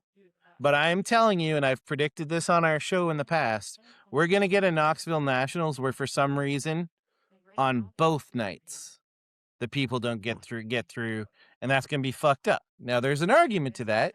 Some people will say that's great. I think it's terrible. We don't run the Knoxville Nationals. We run the Knoxville Nationals to see the best guy. That's the race where we settle who's the best. And I don't want some night, and it is coming. We've had like 3 years in a row now. We're on one of the nights. Barely anyone's getting through. And then on the other night, it's been fine. And it hasn't been predictable Wednesday or Thursday. It's alternated, but we are going to get a Nationals where it's like, what the fuck are we doing here, people? Well, if you can name one where somebody didn't deserve the front row on Saturday night, then I'll shake your hand. But well, this is what I'll agree with you on your format. No matter what you do, you can start the guy 20th in the heat. The elite 3 or 4 always rise, regardless of the format you do. What I think people lose sight of at a race like the Knoxville Nationals is they go, well, look, that A main's logical. That's the right, and it's like, yeah, everyone in there deserves it. But I can take the 20 guys in the B main, flip some through, and you're going to say the same thing. that's the beauty of it. It's the beauty of it, I think, at every race but the Knoxville Nationals. At the Knoxville Nationals, I want to find out who the bad motherfucker is. Because Daryl, that B main is an A main anywhere in the country. I'll just tell you that. That's his favorite quote.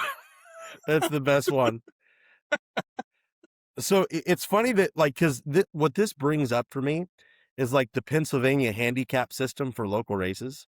Dumbest fucking thing in the history of sprint car racing. This is the worst. Awesome. And then you start thinking of it. it's a great idea. It's great to then, because you can't fake it. So there is no sandbagging. If you're good, you're starting 10th. We need that. Like California needs that right now. We need to get Sanders off of, row 5 every night. I think it would mix things up, and it would be great for, a I guess Joel Myers doesn't race out here, but maybe a Dominic Gordon or, That's a Jet Barnes. great example. Yeah. Yeah, like some of these guys that they're top 5 guys, but if you start them in front, then now there's more opportunity. I do think that could be really exciting. And then you get into, because this is such a deep discussion. It's not as easy to say this format's fucked and this format's great. Really what it comes down to is you're either a racer and you're doing this for a living, or you're a fan and you're doing it because you love it. And both are equally important. And you have to have a format that creates good racing for the fans, but also is fair for the drivers and the teams. And I don't know if we've seen the right one. They diverge. things. They don't converge together, and it leads to an issue. One thing I do know what really solves liked, everything. I do think we all agree on this. If all the races were on bull rings, we'd all agree. We've given them an invert, let them do it. Yeah, absolutely. And I say, I'm softer on the invert than I think you I think you're realizing I'm not hard on not doing the invert because, like I say, I'm seeing in modern times people are getting through. I've seen lately just to take the Nationals, for example, the guys who are passing in the heats are used to passing in the heats. I've seen the Outlaws struggle more. I think you got a point there. Yeah, I think you've got a valid the Outlaws point have struggled more, lately. So I just like to watch that. And you're right. Some nights if it's hammered down, it's tough on a qualifying night. It's so situational. Yeah. Like, give us a racy track and I'll take it every time. Right. But you're just not going to get a racy track every time. It'd be fucked up like racing in California because all our shit 99% of the time is so wet early in the night. But like, I would love to see a national series every night, like with an 8-car invert. You qualify, it's an 8-car invert, and then you come up with some point system to where if you go 4th to 2nd, you're as good as a guy that started 6th and ran 6th. Something along those lines. I'm not smart enough to mathematically do that, but we did. Well, I was about to say Trophy Cup's probably the most enjoyable race, I'd say, right now, according to California fans. And then there was something else you said I was going to add on to that. I forget, but I was going to point out that like Trophy Cup's like the race in California, and it's fully inverted. Oh, the ASCS did have a couple years ago. They did an invert 4 and reward points, and their lineups were awesome. I don't know who did that format. Power Eye does that. Yeah. But the thing I found, and I think you'll agree here, Bill, is unfortunately fans when you get done the heats don't know who. They don't bring the calculator with them. Yeah. So that's kind of why like they switched to like the high limit thing. Is I even agreed with them. It's like at least with the high limit format, at the end of the heat race who's going where. But when you started getting into passing points and stuff, especially when, God, it's hard to do a fair passing point system, but like fans just don't have a clue. Like when that guy goes from the pole to 3rd in their heat and is in the A main, but the guy that went 6th to 4th isn't, like not being able to sit there with the card is I almost feel like if you're going to do what you're saying, down, there has to be like a handout to everybody. Like, here's what your passing points is. Put a big chart in front of it. And Trophy Cup does do that. They actually give a book out. They do. And you can track the points. So, I mean, it could be done. It's just, I would be willing to bet. I want Logan Schuchart to text me what his thought of it is, because I know he's watching. But he, by the way, loved this the 70s episode. He said, yes, he did. Well, what was he saying about his? What was he saying about his brother? Or sorry, he said something about Bobby, right? Yeah, let me look. Don't worry, I got you off track. Keep going with what you're going with. But I guess anyways, what I'm saying is, I don't think any national guys would like it. They'd probably be like, this is fucking stupid, because they built their programs to qualify better and they have a valid excuse. But what would our fan count look like? What would the excitement look like if we did start looking into, again, we're promoting, this is a promotional event, we got to have a little bit of WWE in here to make it, somewhat. And like the gimmicky fucking spin the wheel thing with high limit. I hate it. I hate it so much. It's exciting. Everybody loves it. I just hate that it's like, just give me a fucking pill. We don't need to spin this thing, but you do got to get the fans involved as much as possible. We got to have more of that, but we need exactly. We just need more passing. One day, Dom and I are going to promote the race we've always wanted to promote. We've 1,000%. Been in discussions for years. And one day we're going to pull it off. Yep. But I agree with you to some extent. Like, I do agree with your point. The Knoxville guys that are used to having to pass guys excel at the Nationals. I do agree with an invert at local racing. I just, like I say, personal preference. When I get the best guys together, I want to see who the best guy is. Yeah. That's I don't think we're giving them enough there. credit. I think they can get, invert. Well, this is what I'm saying. Yeah. At the major races like Eldora and Houston, they've gotten through. Yeah. So I'm softening my stance, but I still, like I say, I'll never forget my first Knoxville Nationals we made. We were second high point guy, and we timed in 14th. Good job. But thank you, man. And actually thinking about it, what you could do is you could just go back to giving qualifying points for the championship. Do 4, 3, 2, 1, your top 4 guys. And if they don't make it out, at least they've made a little bit extra points in qualifying. Because I feel like they did that years ago, and Saldana would always get a shitload of points. I'll tell you, it's not really a talk shit. I could be wrong, but I agree. I think everyone was pissed off they did that, and then Pittman won the title, but Schatz would have had more points. Do we have anything else to add? This was a fun one. I love these. These are my favorites. Yeah. These are, again, probably low viewership because it's fucking the 80s. But it started at low viewership, but the numbers have started to. I think people are catching on. Pick up. Yeah, word of mouth, I think, is catching on. And it's not like we're giving you some. There was shit I wanted to talk. Because they'd rather hear the 15th guy in high limits really gaining speed. The comments on YouTube telling us we got shit wrong. I wanted to go through them with you, Bill. There's only 2. All right. There's only 2. 2 in 2 hours. All right. Give it to him. Yeah. Okay, so let me see here. Got to find the video.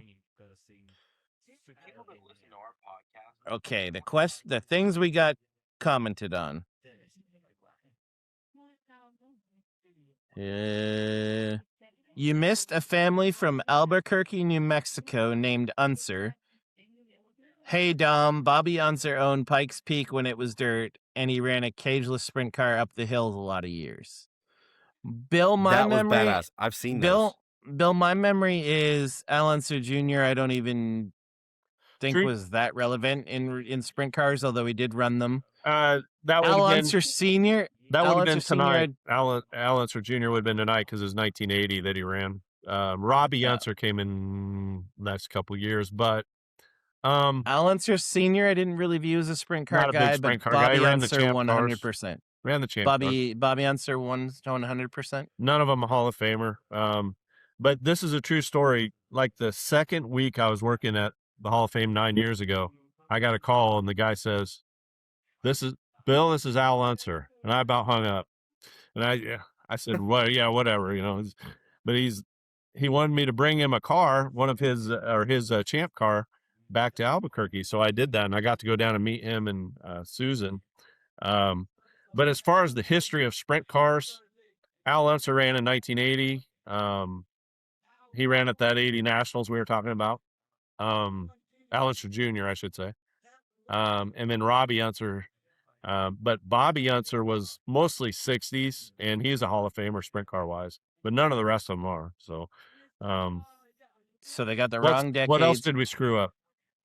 There's only one other one, and this guy in all caps said, "You didn't talk about Jerry Blundy with IMCA and the 4 wins at Sacramento in the 70s. Okay. And I don't have a clue. Jerry Blundy is from Galesburg, Illinois. He's one of the big Knoxville stars, actually. Knoxville champion, and he was 60s too, into the 70s. But the Sacramento Mile, he kind of dominated out there. Was it 3 years, you say? 4. 4 years? Okay. I don't want to slide him. But he's in the National Sprint Car Hall of Fame, so that's fair. But I think there's a lot more we missed. So, I think there's Bill, a ton you were we a missed. bad motherfucker, man. Yeah. off the top. Just yeah. I didn't fuck. even talk about his brother Cliff. But go ahead. Incredible. But I think that's all I got. I think we're gonna make this a one-parter. You sure? There's no way the 90s aren't gonna be 2 parts. All right. Yeah. The 90s will be part 1. Dom 2, was born 3. in the 90s, so we're good. Dom was born in 1964. Just look at him. Yeah, we're gonna get my failed circumcision in on the next one. Perfect. Perfect. They took the top 8 inches, left me with 2. That's gonna be a great one. Why didn't I ever come up with that happens. story? Yeah, I was a really aerodynamic swimmer Yeah. until I got big. Anyway, guys, thanks for doing this. Look forward to it. Thank you, Talk guys. to you later. See ya.